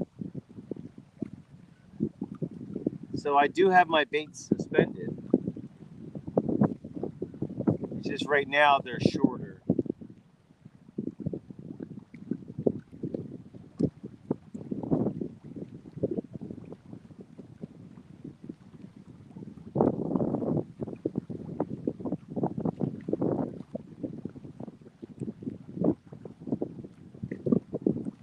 I know I've caught on a worm and bobber. I've thrown it out in calmer waters at night, and I catch the little catfish that are like maybe 4 or 5 inches long. Catch a bunch of those.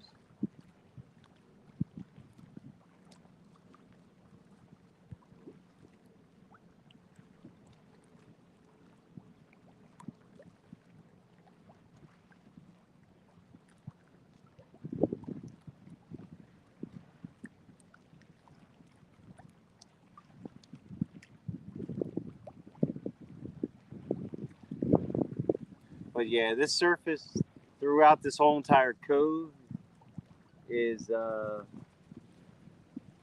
pretty much mud and very little rocks.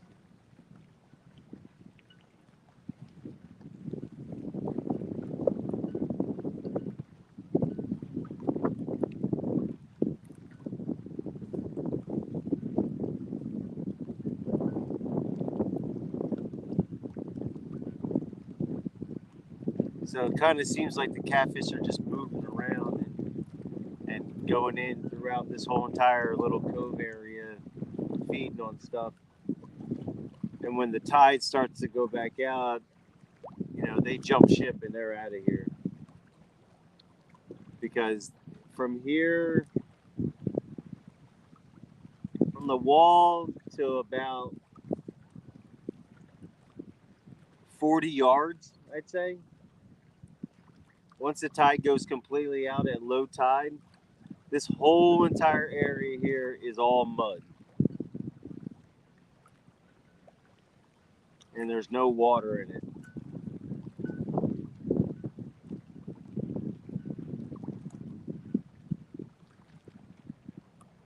So these catfish come in here just primarily to feed.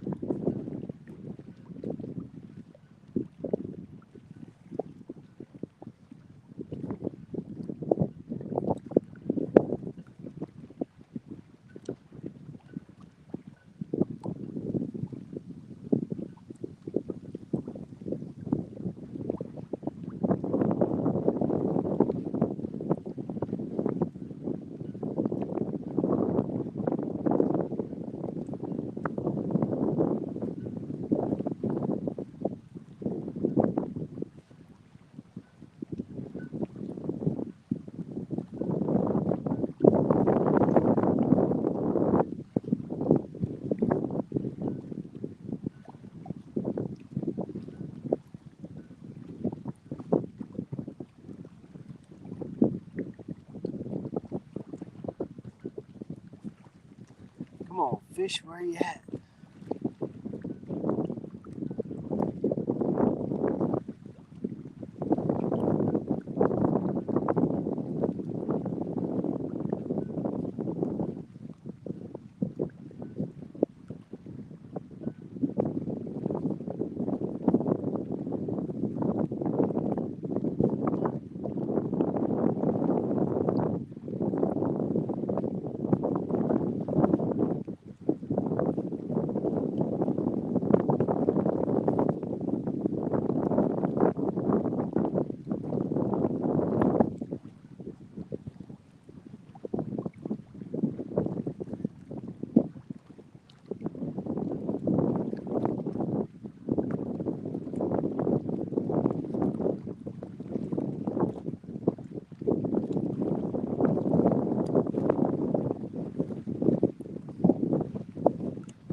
Alright, so I'm gonna change that up a little bit. I just pulled that dead fish out of the water.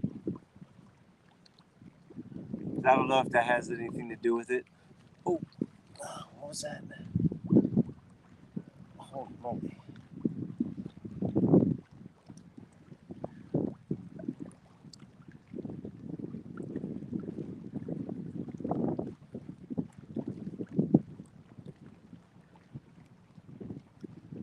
Wait, so use.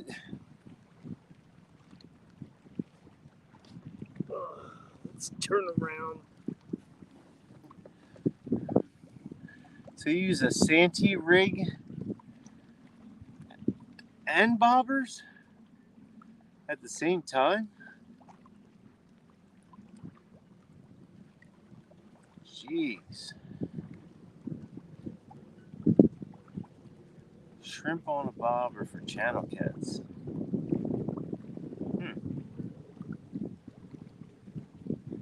Yeah, I never tried that. Huh.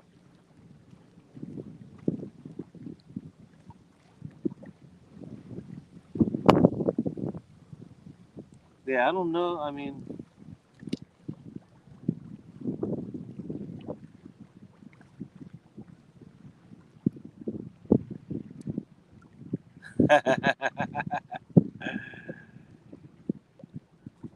yeah, definitely. I mean, I would say, like, depending on your waters, you know, how these channel cats and how these fish react to different baits and different techniques is definitely pretty cool.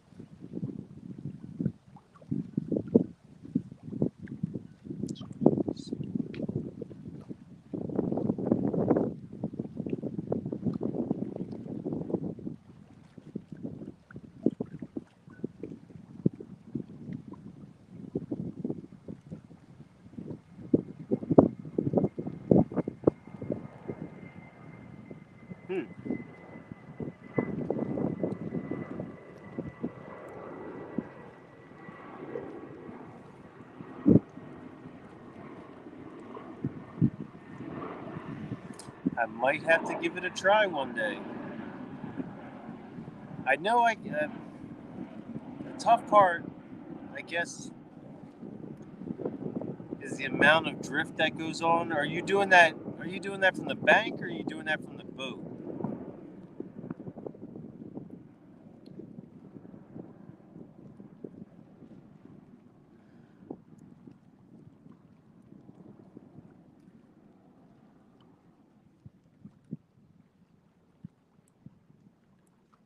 Oh, Jeremy's got something going on.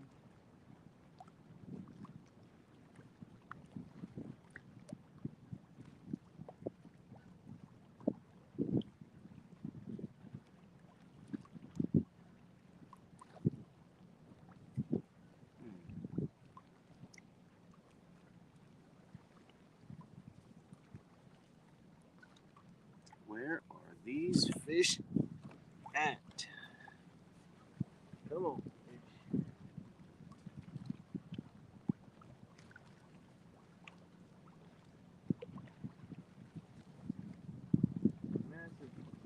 Massive takedown. Now nothing.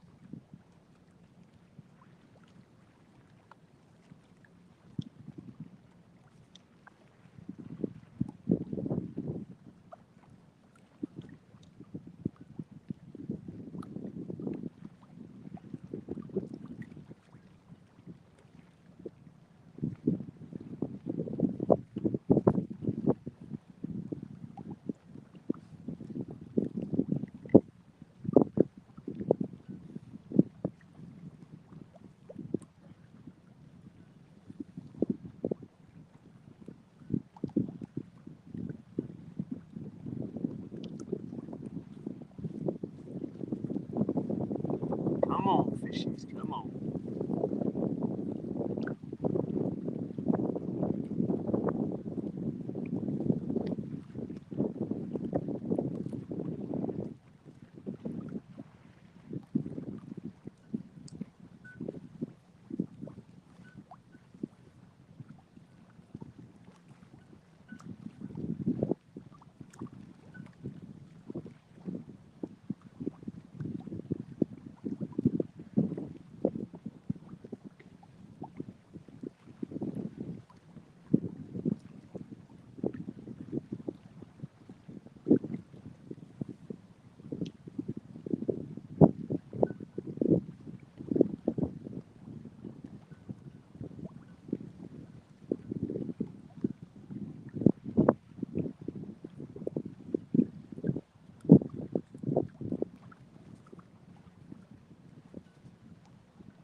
Come on, take that.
Something's playing with that white rod right now.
Oh, fish, take down that rod.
Almost had another one.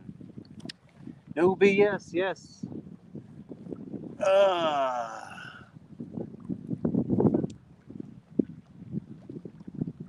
Yes, no BS. I started out this stream with an eel. I caught an eel, so I ended up baiting that up on my rods, and I got 2 cats tonight. Each one of them about 3 pounds. And then I, not too long ago, I had a huge takedown, big old fish on this rod, and he got off.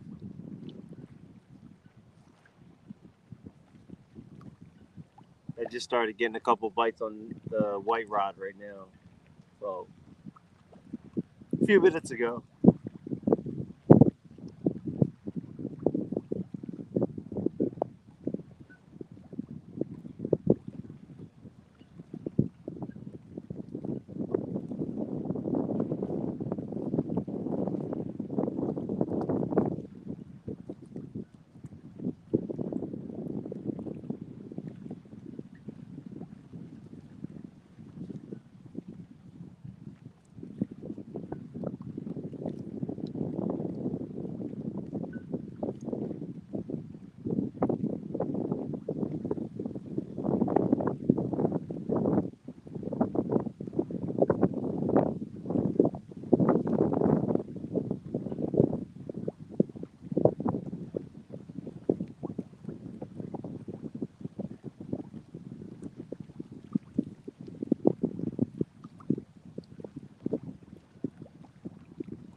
Yeah, so we got 3.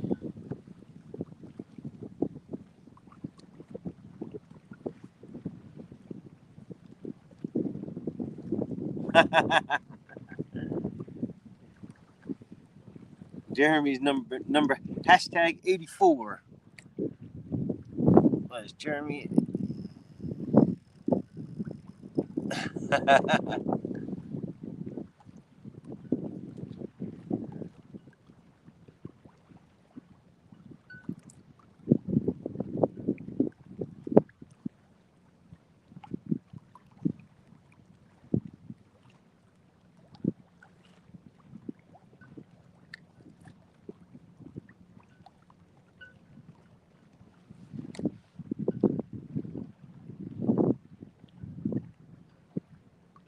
Oh, Jeremy.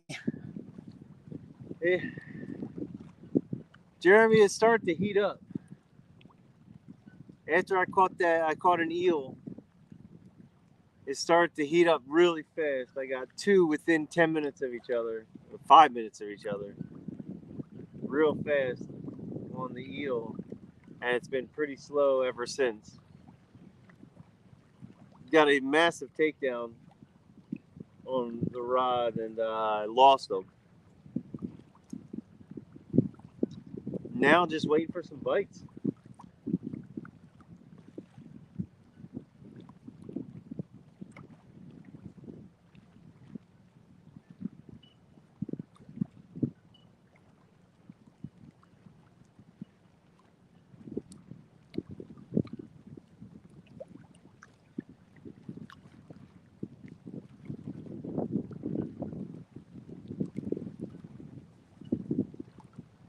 I don't know. I think I want to cast them out a little bit further than what they are right now.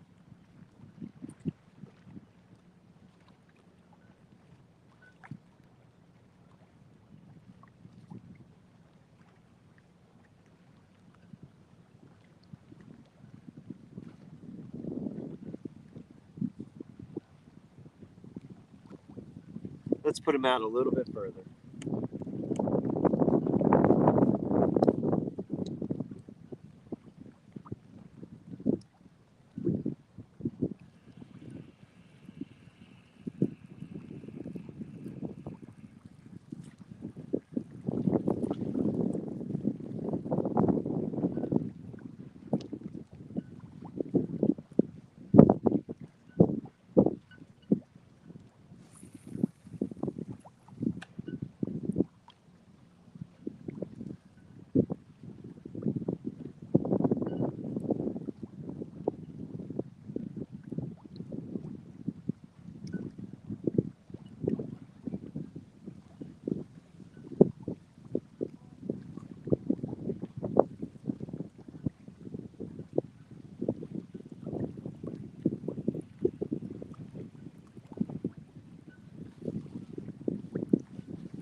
I think this one on the left is going to get hit hard.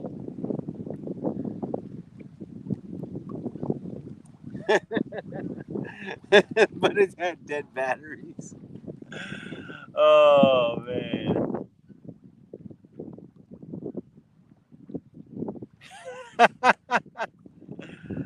Oh, geez.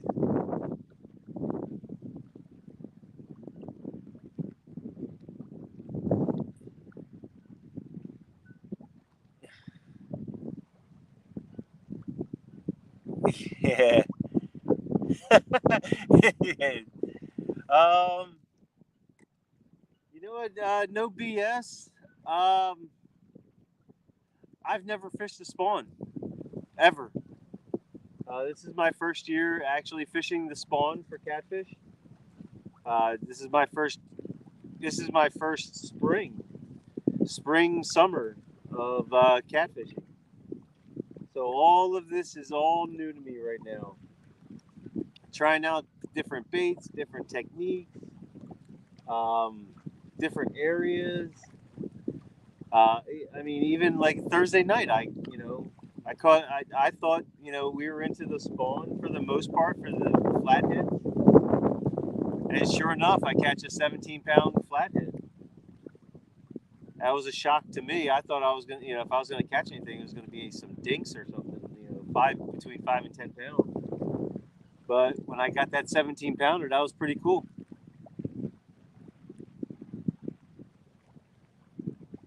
But I'm using. I guess I'm using like golf ball size bait. The eel chunks are probably about the size of a golf ball.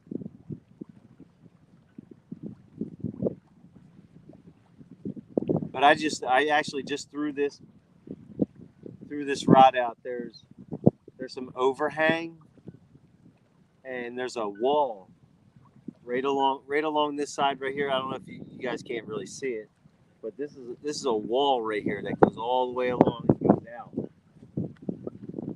like 40 yards, 50 yards.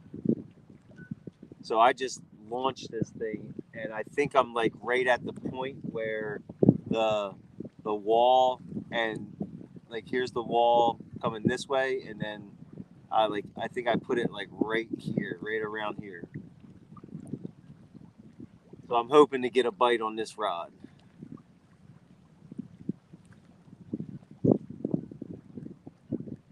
Oh, jeez.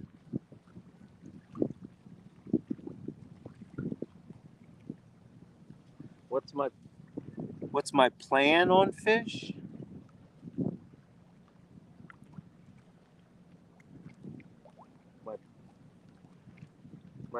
My plan is to catch fish. No, I mean, I don't know. I don't really have a plan. Oh. My P. So, my PB channel cat's 12.9, well, 12 pounds, 9 ounces. And that was out of the creek that I fish at about a mile back behind me. That actually feeds into the Delaware down further, not too far down from here, and it goes up. So we get a lot of channel cats in there. But that one was 12 pounds, 9 ounces that was last August, September. It's in one of my shorts. Not literally shorts, but in my short videos.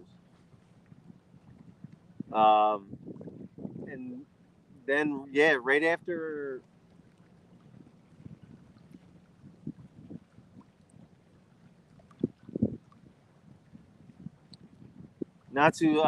Actually, before that, I got my PB flathead, which was 26 pounds. So 26 and 12.9 are my personal best.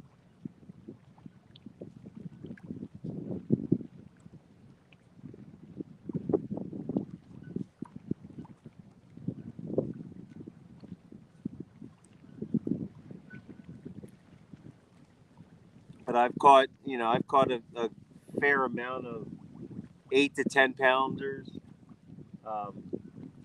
And most of my fish I catch are all on live.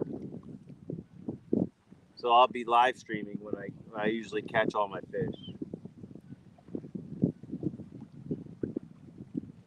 Yeah, if you go back to some of my beginning videos of last year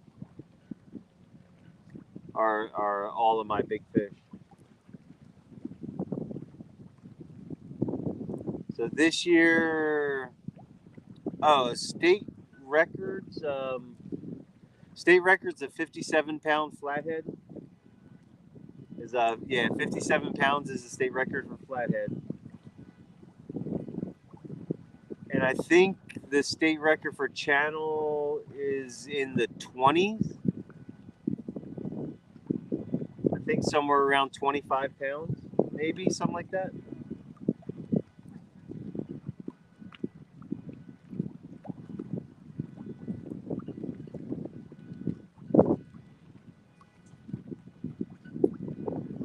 You know, it's funny. That's what everyone says.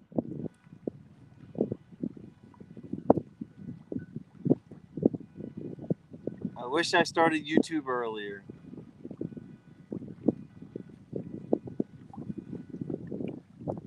A lot of times you don't think about it when you're doing it. You know, you're more interested in actually going out and catching fish instead of trying to do it, do it on a GoPro or go live or something like that.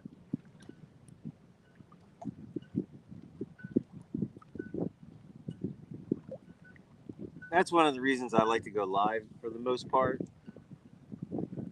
is just because you get the interactions with people while you're fishing,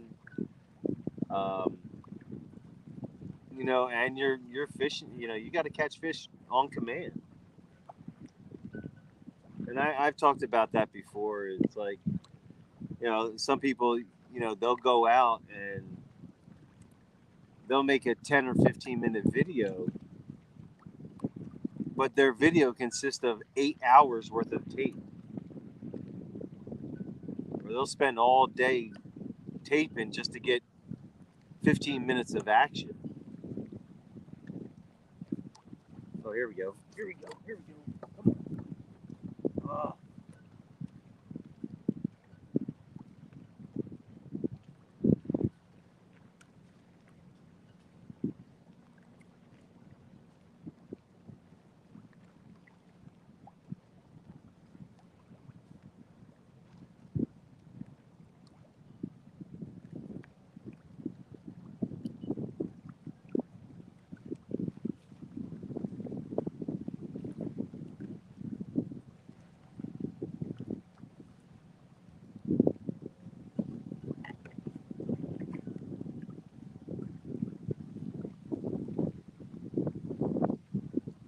He's still on there.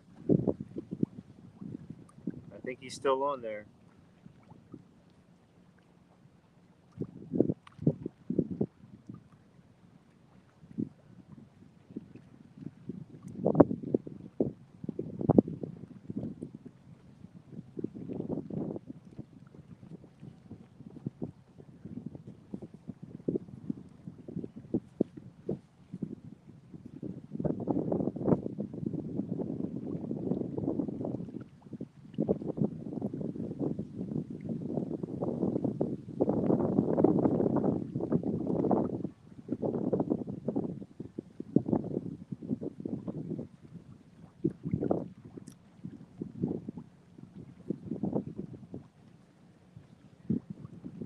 I'll let him play with it a little bit.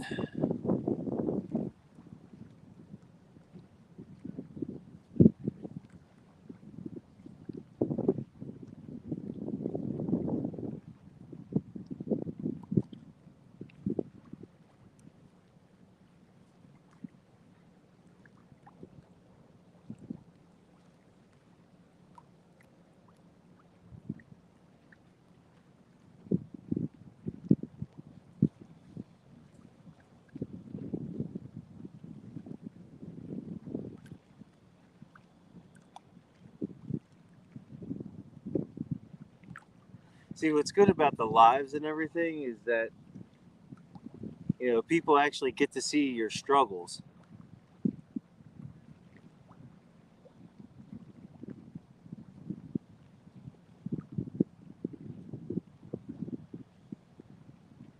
So while you're fishing out here live,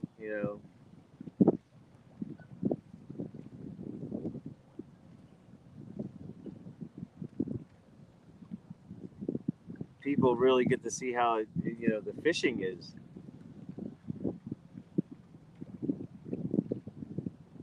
You know what it's like? It's like actually watching a full on sports event for the 2 hours and getting the whole experience of being there with the players as they're going through their ups and downs and stuff, versus basically watching ESPN. So all the edited clips and everything, that's all ESPN. Highlights. Your top tens and everything. Whereas going live, you're in the moment.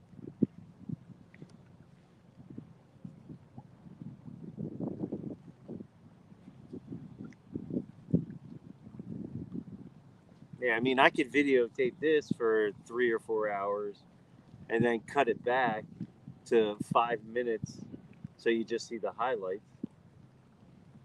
Oh, I think that fish might still be closed. It might be on there.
Yeah, I mean, I get it.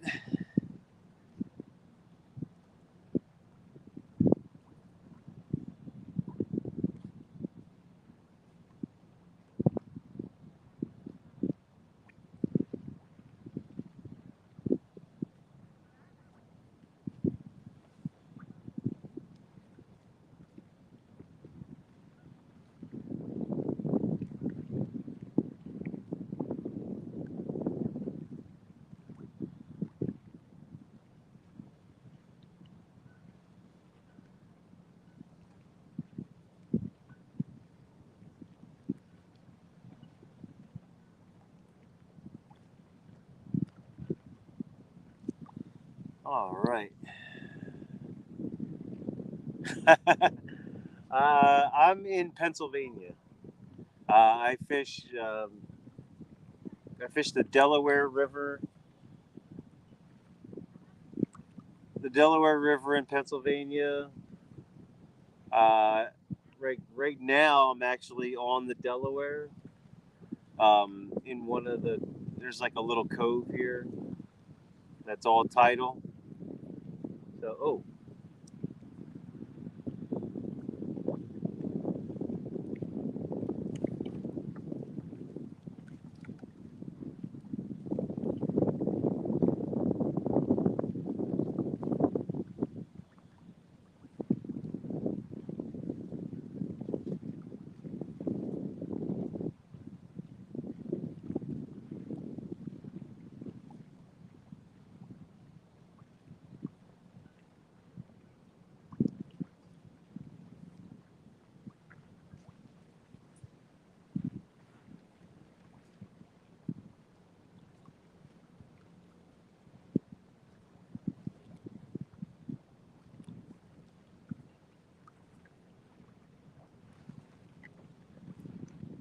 I don't know what's playing with that, but it sure is frustrating.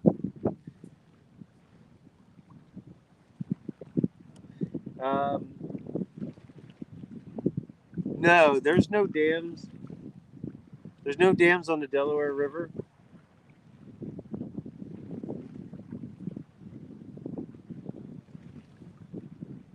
It's pretty much just a straight shot from the ocean all the way up to Trenton, New Jersey, and it hangs a left, and it's a straight shot all the way up to the top of the state.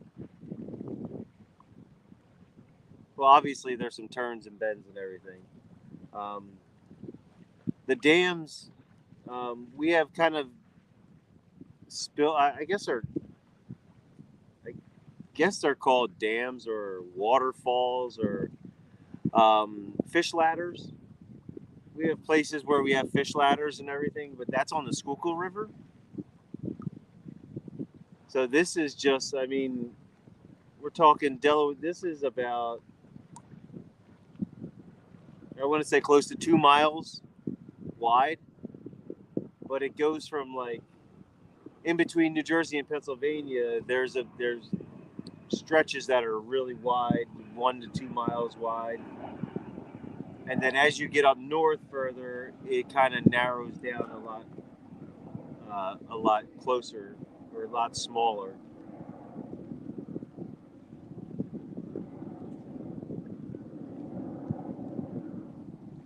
But yeah, the Schuylkill runs off of this. That's got a bunch of dams. I think there's like 7 or 8 that I counted.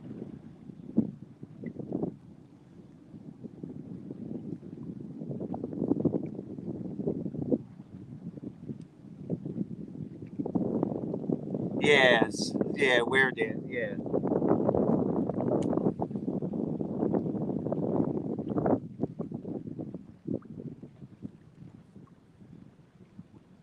Weir dams, yeah.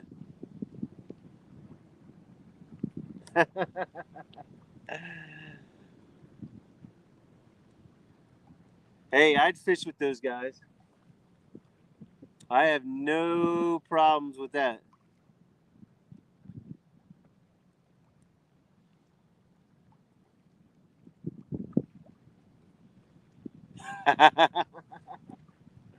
That would definitely have to be.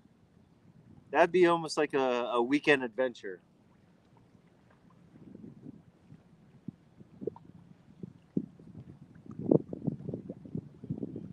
I mean, I don't mind fishing out. I usually I'll go fly fishing up in Penn State. I do most of my fly fishing up towards Penn State.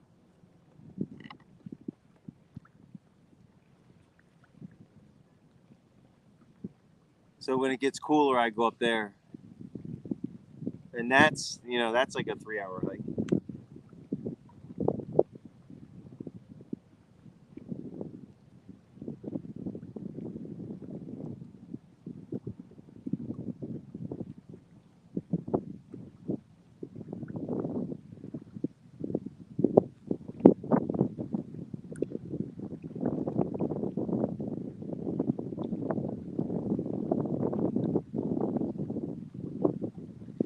Wait, do you go down towards the Maryland border? Like the Maryland-Pennsylvania border?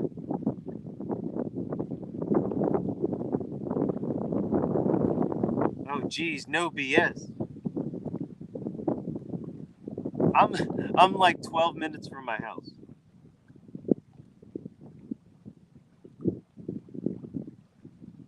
And then even with my flathead fishing spots, I'm only like 20 minutes.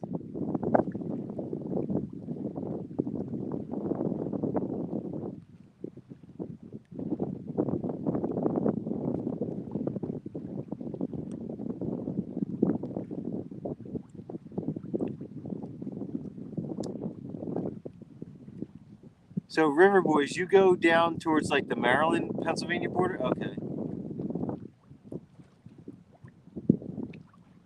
Oh, gotcha.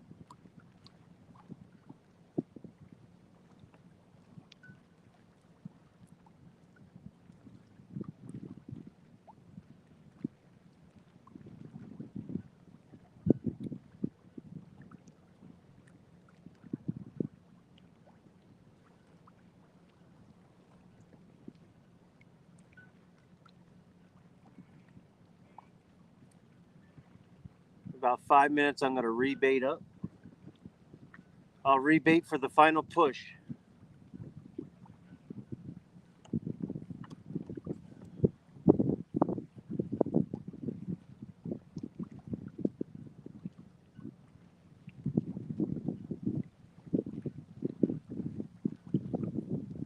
Yeah, we hit high tide already. We hit high tide. Now we're starting to come back down.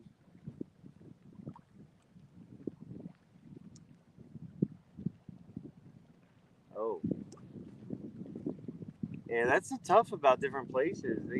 No signal in a lot of places.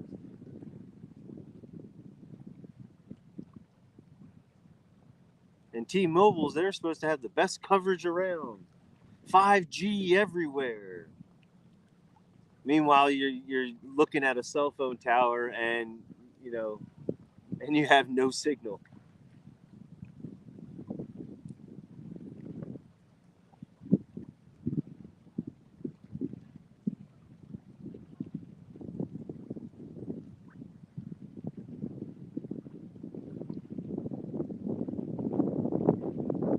We're getting some action, just no takedown. Well, no hookups.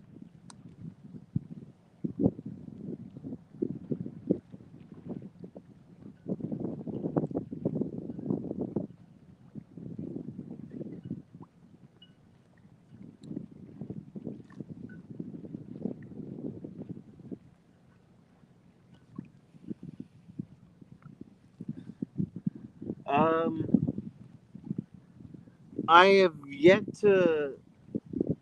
to fish on a boat for catfish.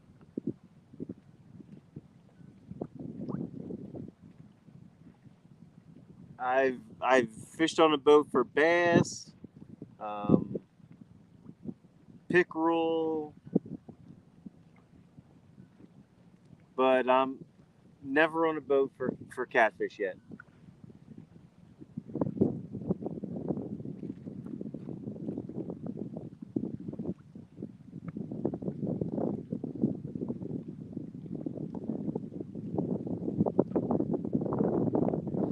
I have a friend that has a boat that we haven't linked up yet to go fishing.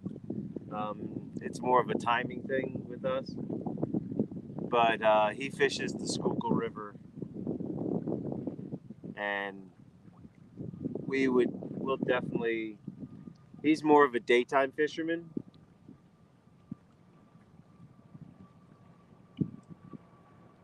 So we'll have to get out during the day. I don't know if he has enough room for me to throw all my gear up and do it like a live stream or anything.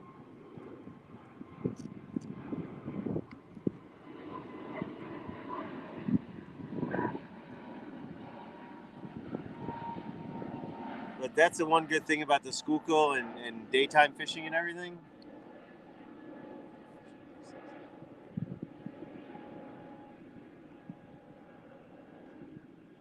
Wow, that's interesting.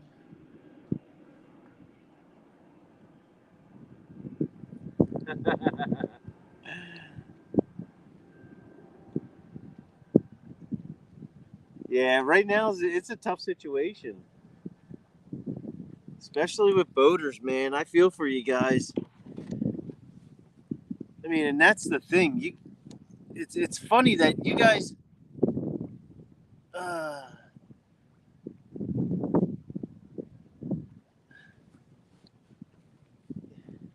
You guys on the boat, man.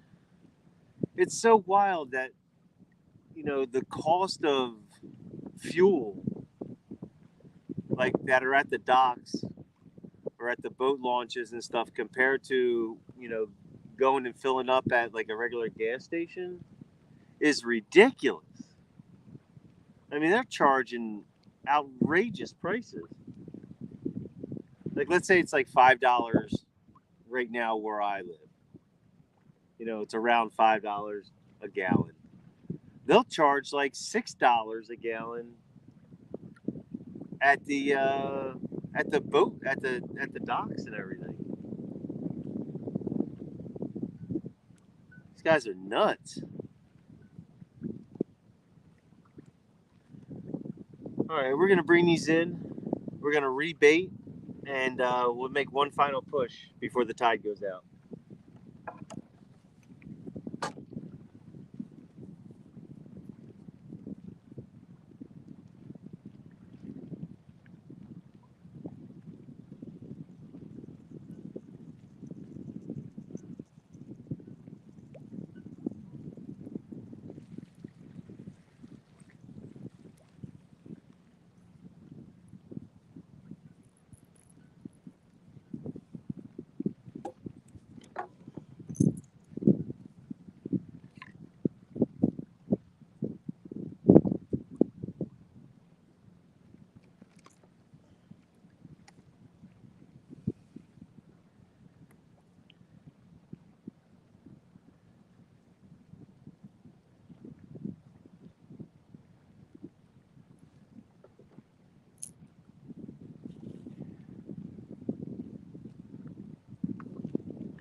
I know, I know.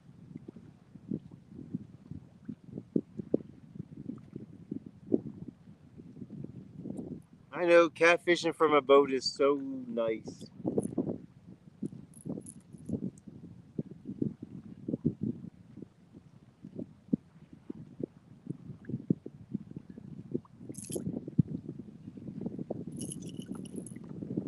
See, you guys on the boat.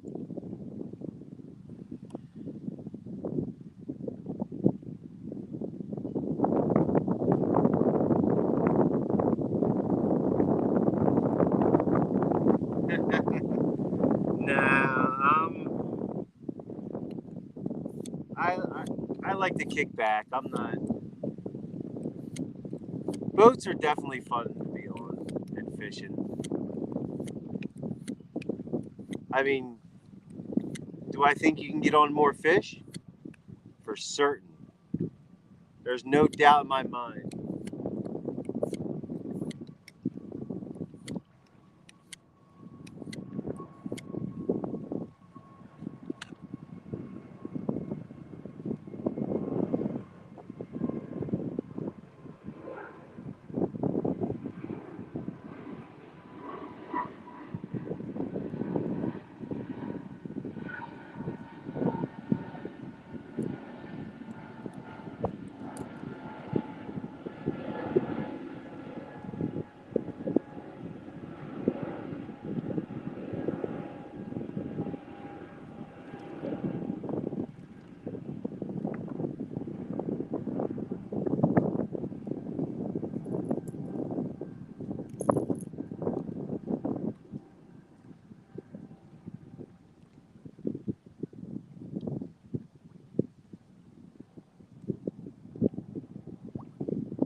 Yeah, I'm always trying out new things.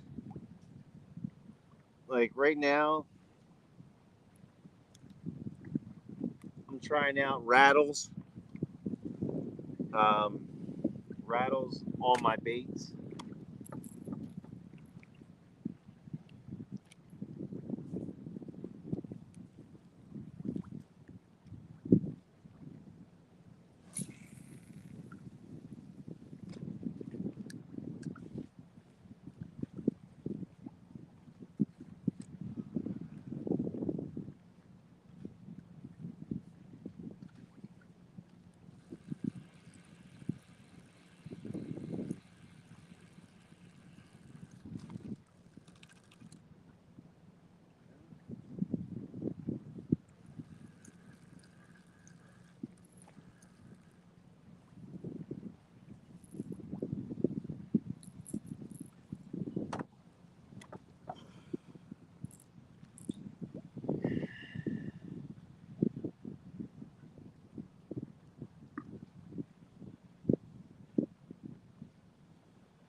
All right, we're on the final push. Here we go.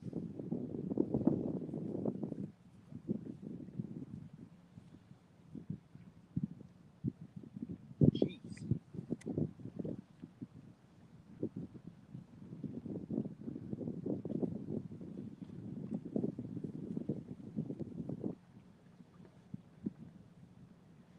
All right, we got 3 baits fanned out. Here we go. Let's see if we can do it. We need to get another fish before we leave.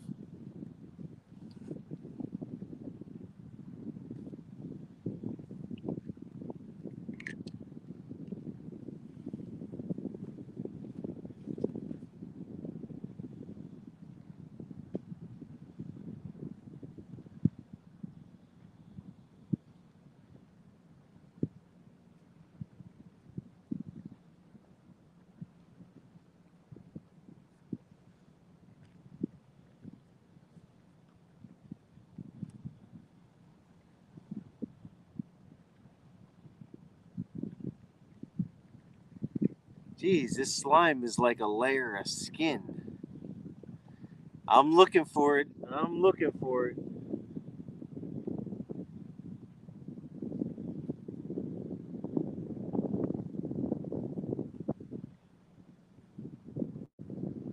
I just want to see a nice big takedown and a nice 7 or 8 pounder on there.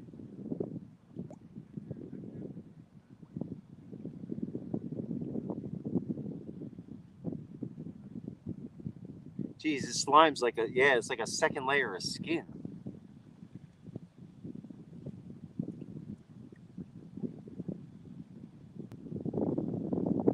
I mean, I have a boat.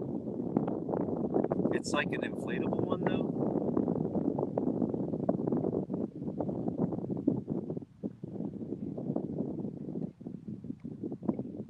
But I would never go into a river with that.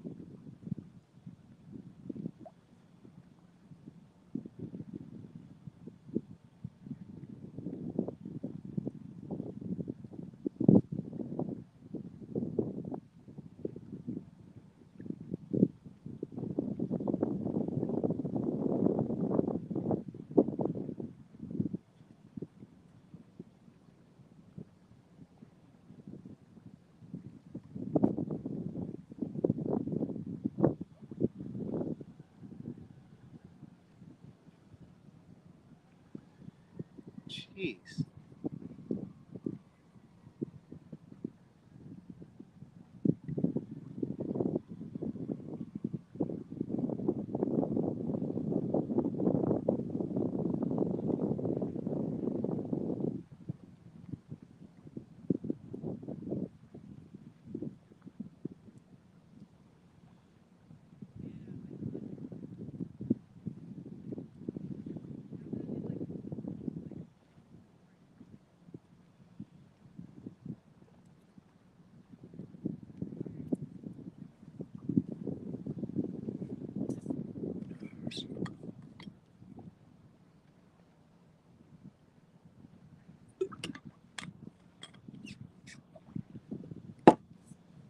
All right, let's pet the rods, and here we go.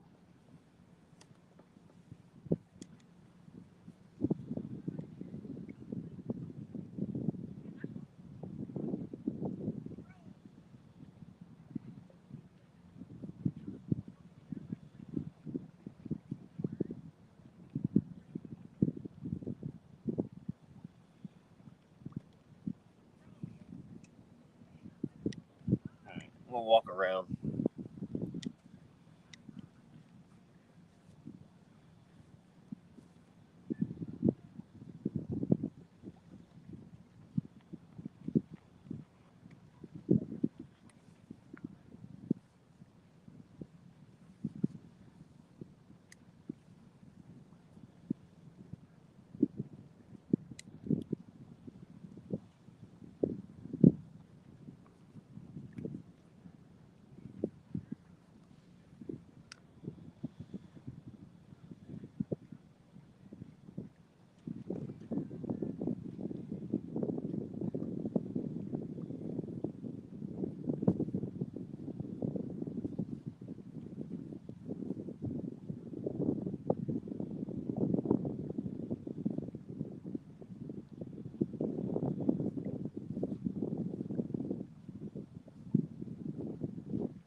Nah, I was just stretching my legs out from sitting.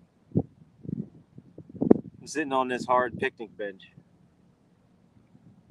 so my butt falls asleep.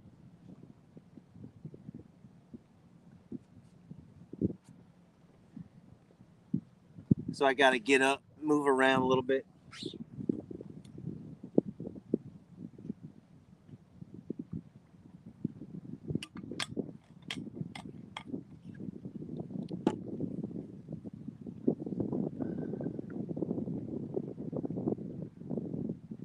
Water's calmed down a little bit.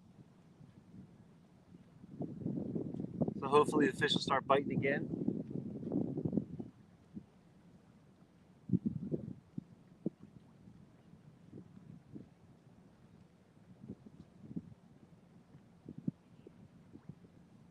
Hopefully the fish haven't moved out of here yet.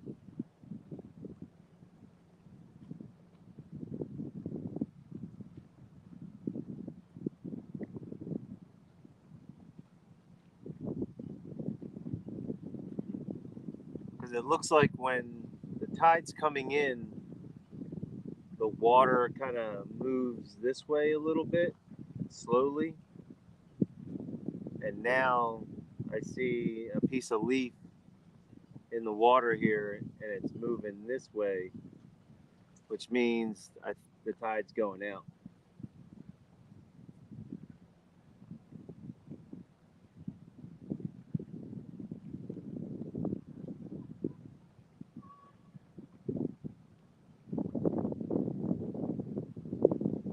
So there's still a chance.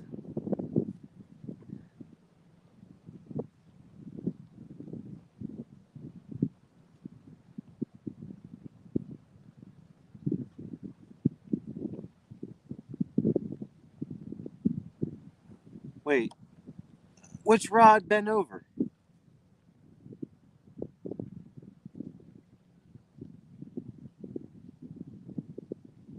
I didn't see any of them move just recently.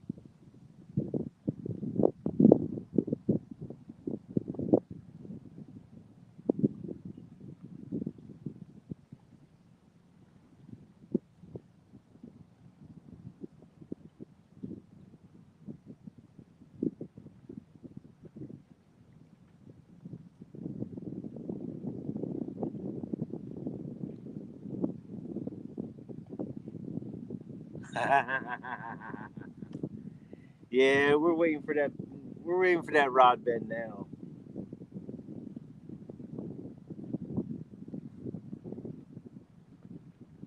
Yeah, like I was saying, we can get one good fish out of here now. Maybe a 5-6 pounder. That'll be a very successful night. I thought I had one on that rod earlier. He felt big.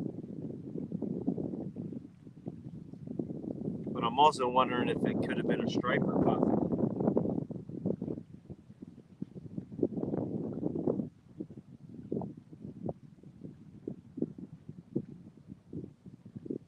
Because there are a striper in here.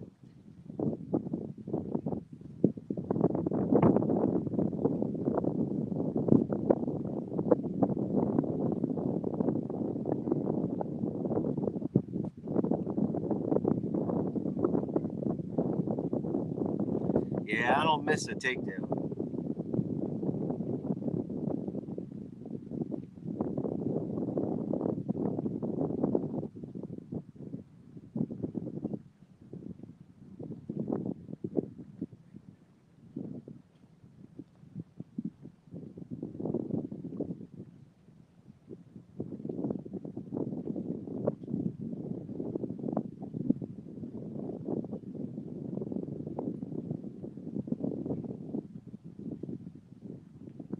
No, no gar.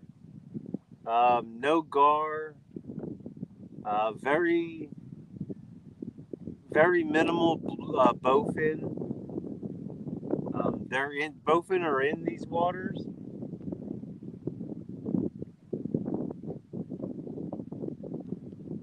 But not as many as.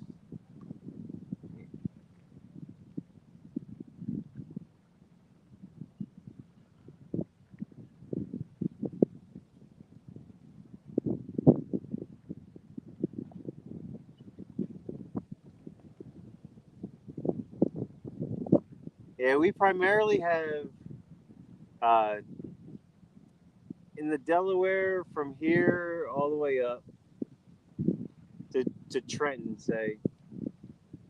We've got channel catch, striper, bass, smallmouth and largemouth, perch.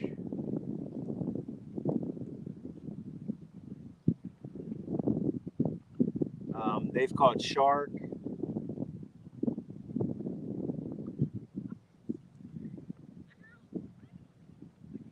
Striper.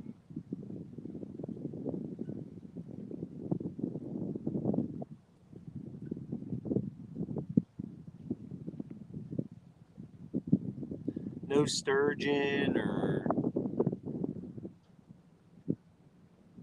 Oh, there we go. There we go. There we go. There we go.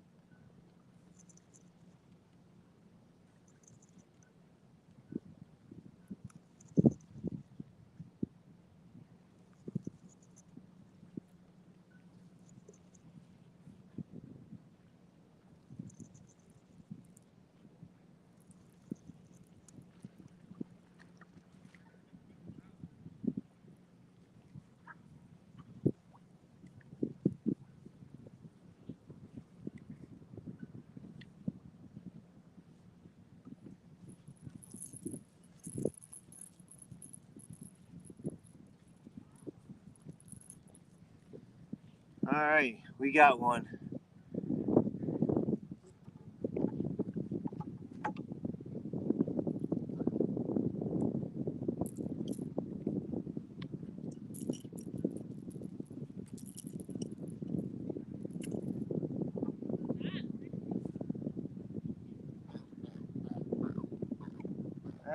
He's pretty thin, but he's talking.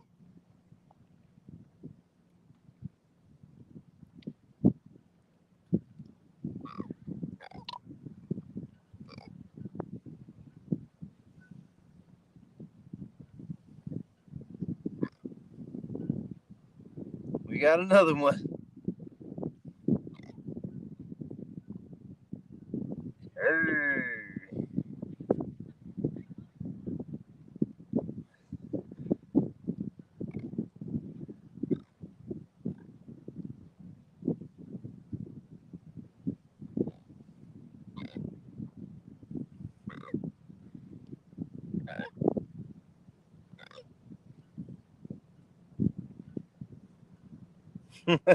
I'll put him back.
All right, there we go. There's another one. Yeah, he looked like he got like some scrapes and stuff, and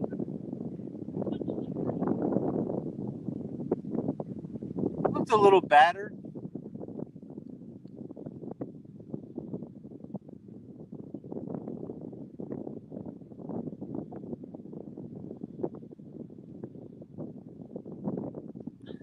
But we got one.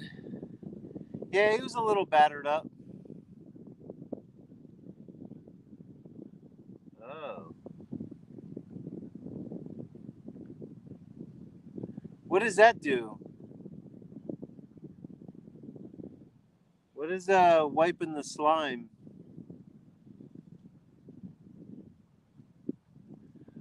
Oh, so it attracts them more. I got you.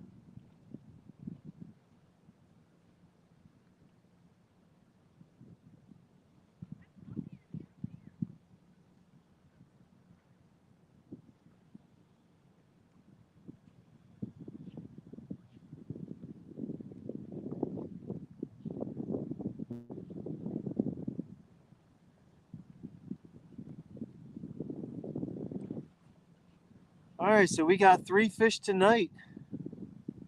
4 fish. Oh, there's a jump. So we got 3 fish tonight here, plus an eel, which I'm using for bait. And I got a little channel cat on the last stream before I changed over to come over here.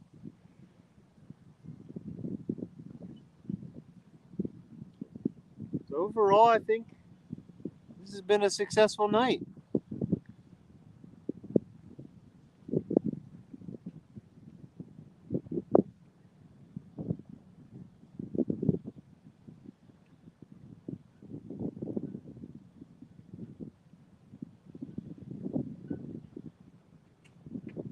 Gotcha. I'll give that a try next time.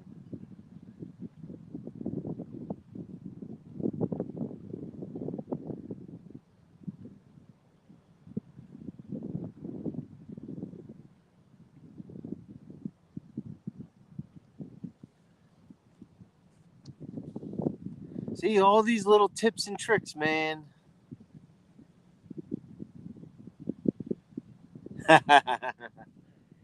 Yeah, I'd have to say compared to the other night on Pontoon Jody's channel when I got that flathead, I'd have to say I think catching the flathead was much better than catching, let's say 10 or 15 of these fish. Unless we can get up into the 10-pound range,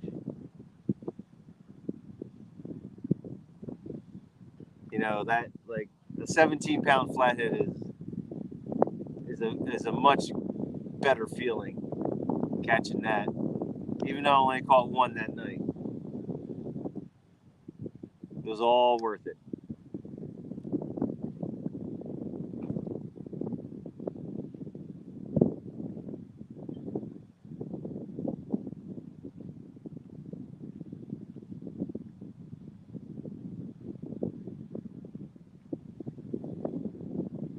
Aha.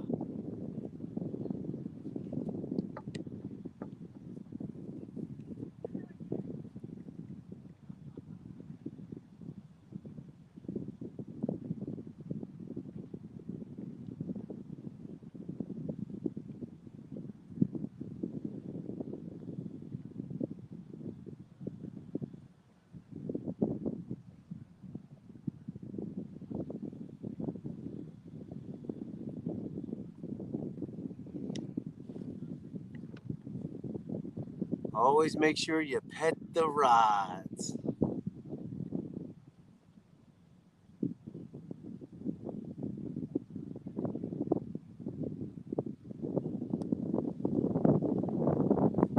Yeah, no BS, that's kind of all we got. We have flatheads and channel cats. That's pretty much it. That's it. You can't target blues because there really are no blues. Very rare.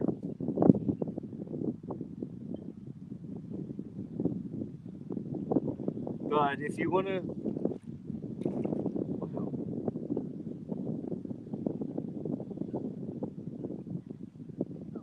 something's jumping right there. And the thing for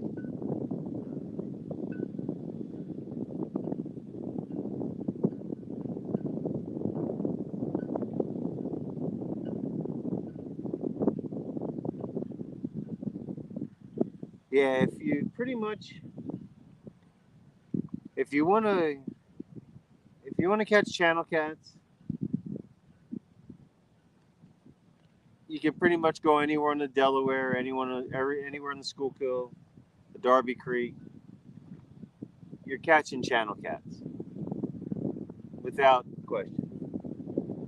If you want good flatheads, you go to the Schuylkill, anywhere on the Schuylkill, and above Trenton on the Delaware is where you're going to find all the flatheads.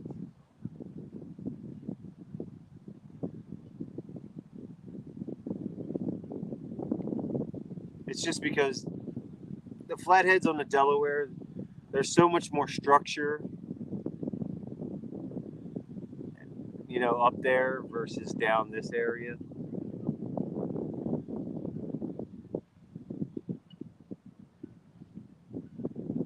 There's so many more shallow areas and then go into deeper areas.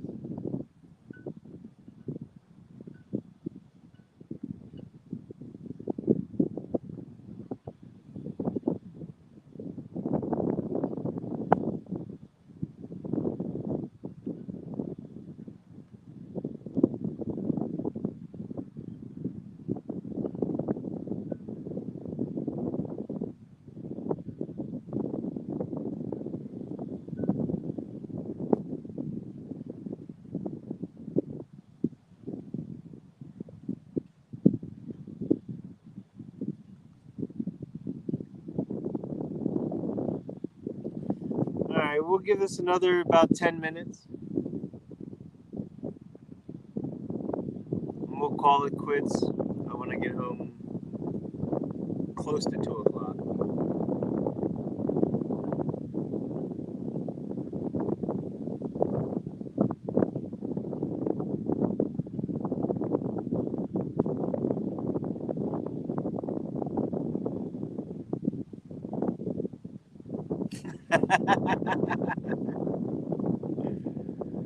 I don't think the bluefin tuna are even close. They're quite a ways away. I mean, they are out there, but they're usually like 40 miles. I'd say 20 miles. They're about 20 miles off the New Jersey shore.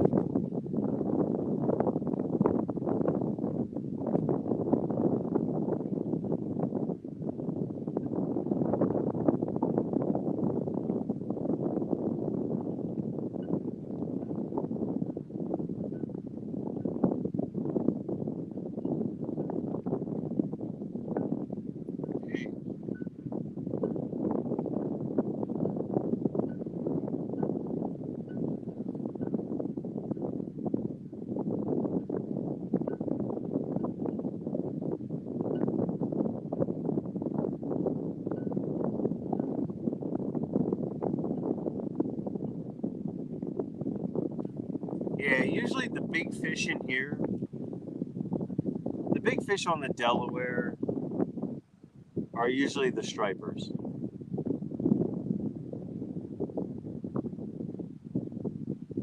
We definitely get some mammoth-sized stripers out here. They're the 40, 50 inchers.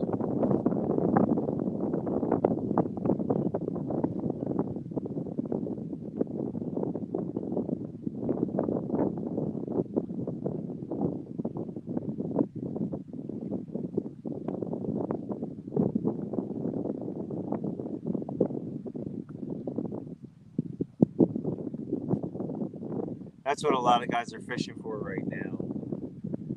I mean, they're almost over. Probably say a few more weeks of striper fishing is probably all they got left. But yeah, we get a lot of big striper. Just because, I mean, they're coming right from the ocean. We also have the shad run, which goes up the Delaware. And those shad, the shad that we're not allowed, yeah, sing us a song. Yeah, Yeah, we get some big stripers, and they'll even catch them from the bank. Catching the 40-inch stripers, 45-inch stripers from the banks.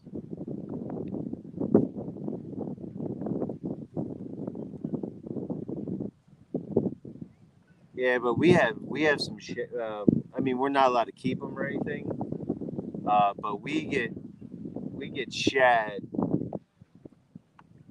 They're, I mean, they're probably 20 inches.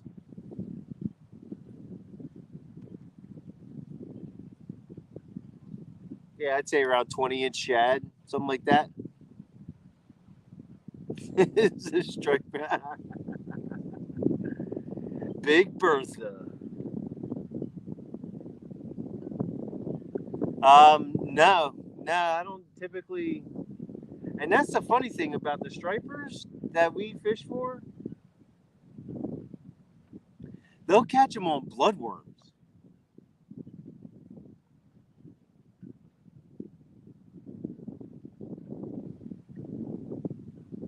Like whenever I see people catching, whenever I ask people about stripers, they're always using bloodworms. I'm gonna feed this cat some eel.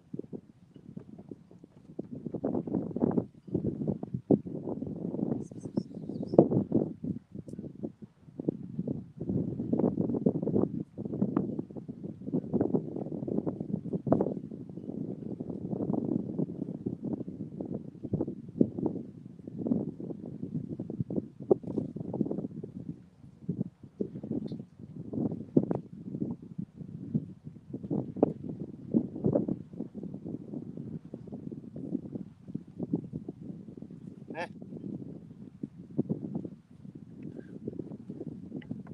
I guess the cat's picky, doesn't like eel. um, yeah, I said there was a cat. There was a cat back here. So I got like all my eel pieces sitting here. I tried to throw them to him, and it ran away. I don't know how. I don't think the bloodworms are too big.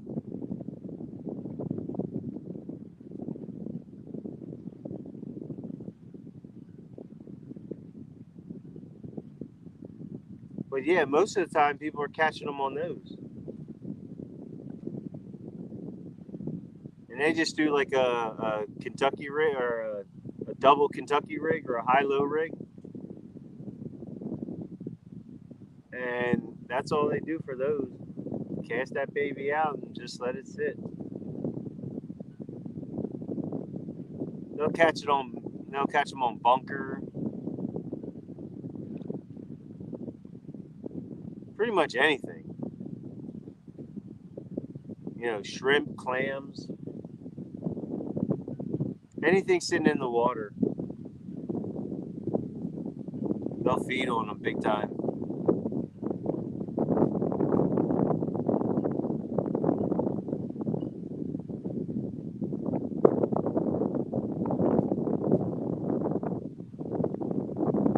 That's pretty crazy. We're doing a show on worms today.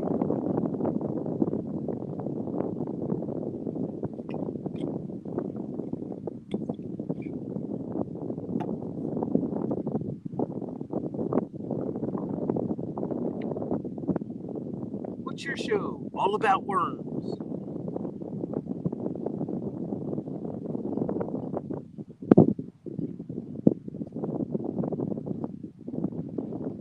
Yeah, we'll give it about another 5 minutes. Yeah, bloodworms.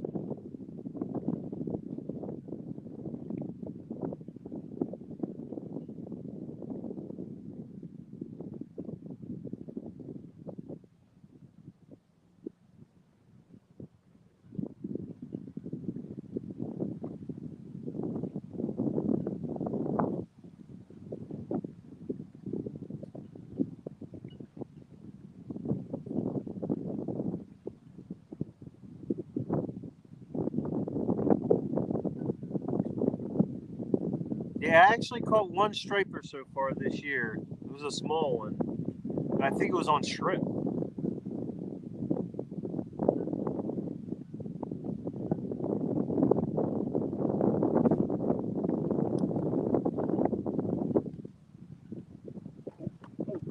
Come on, one last time. One last time.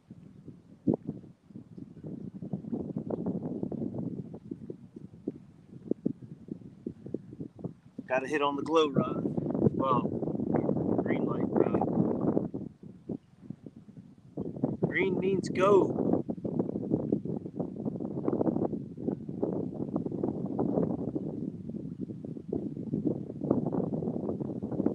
Alright, we need to get one more.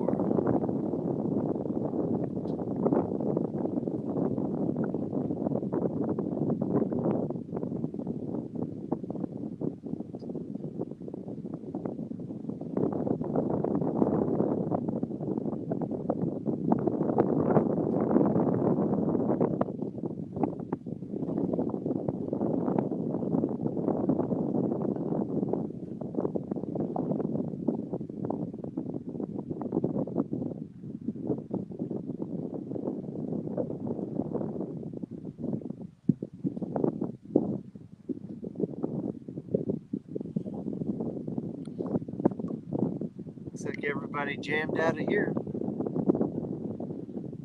It's just me, you guys, and the fishes.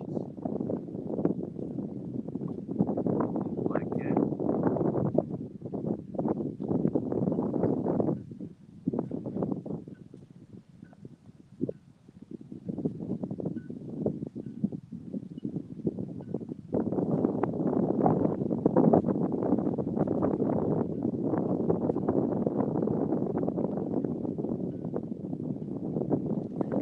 Oh, jeez. Oh, I missed that. Missed that comment.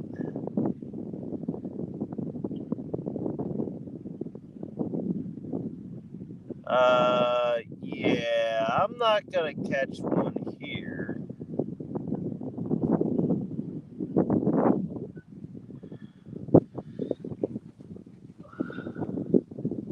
Well, 217, you have missed another fish we caught not too long ago. Couple real good takedowns. Real good takedowns. They didn't hook up. I had one on, lost them halfway in. But we just got a fish not too long ago. And it's now 1:45 and I'm finishing up.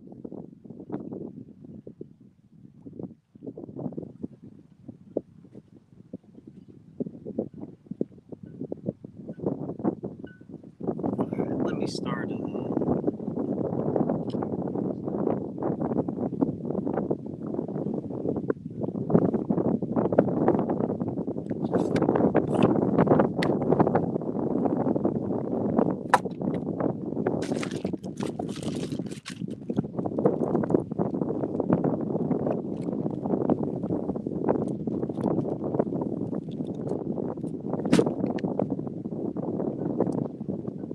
I think the regular feline cats kind of told me it was time to go when the black cat went across my path. I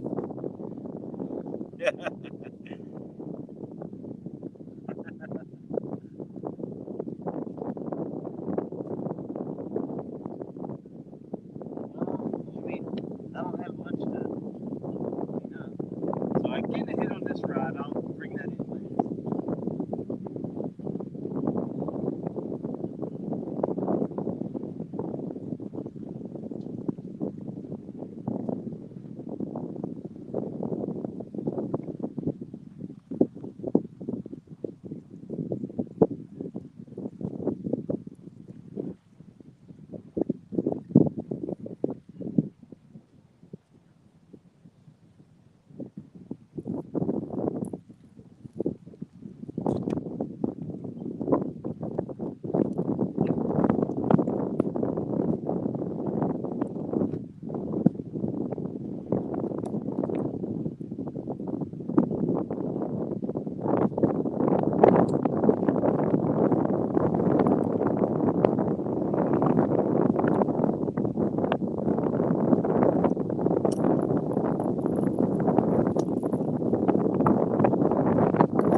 right, everyone. So this concludes wonderful time with everyone. I'd like to thank everyone for stopping on in and saying hi and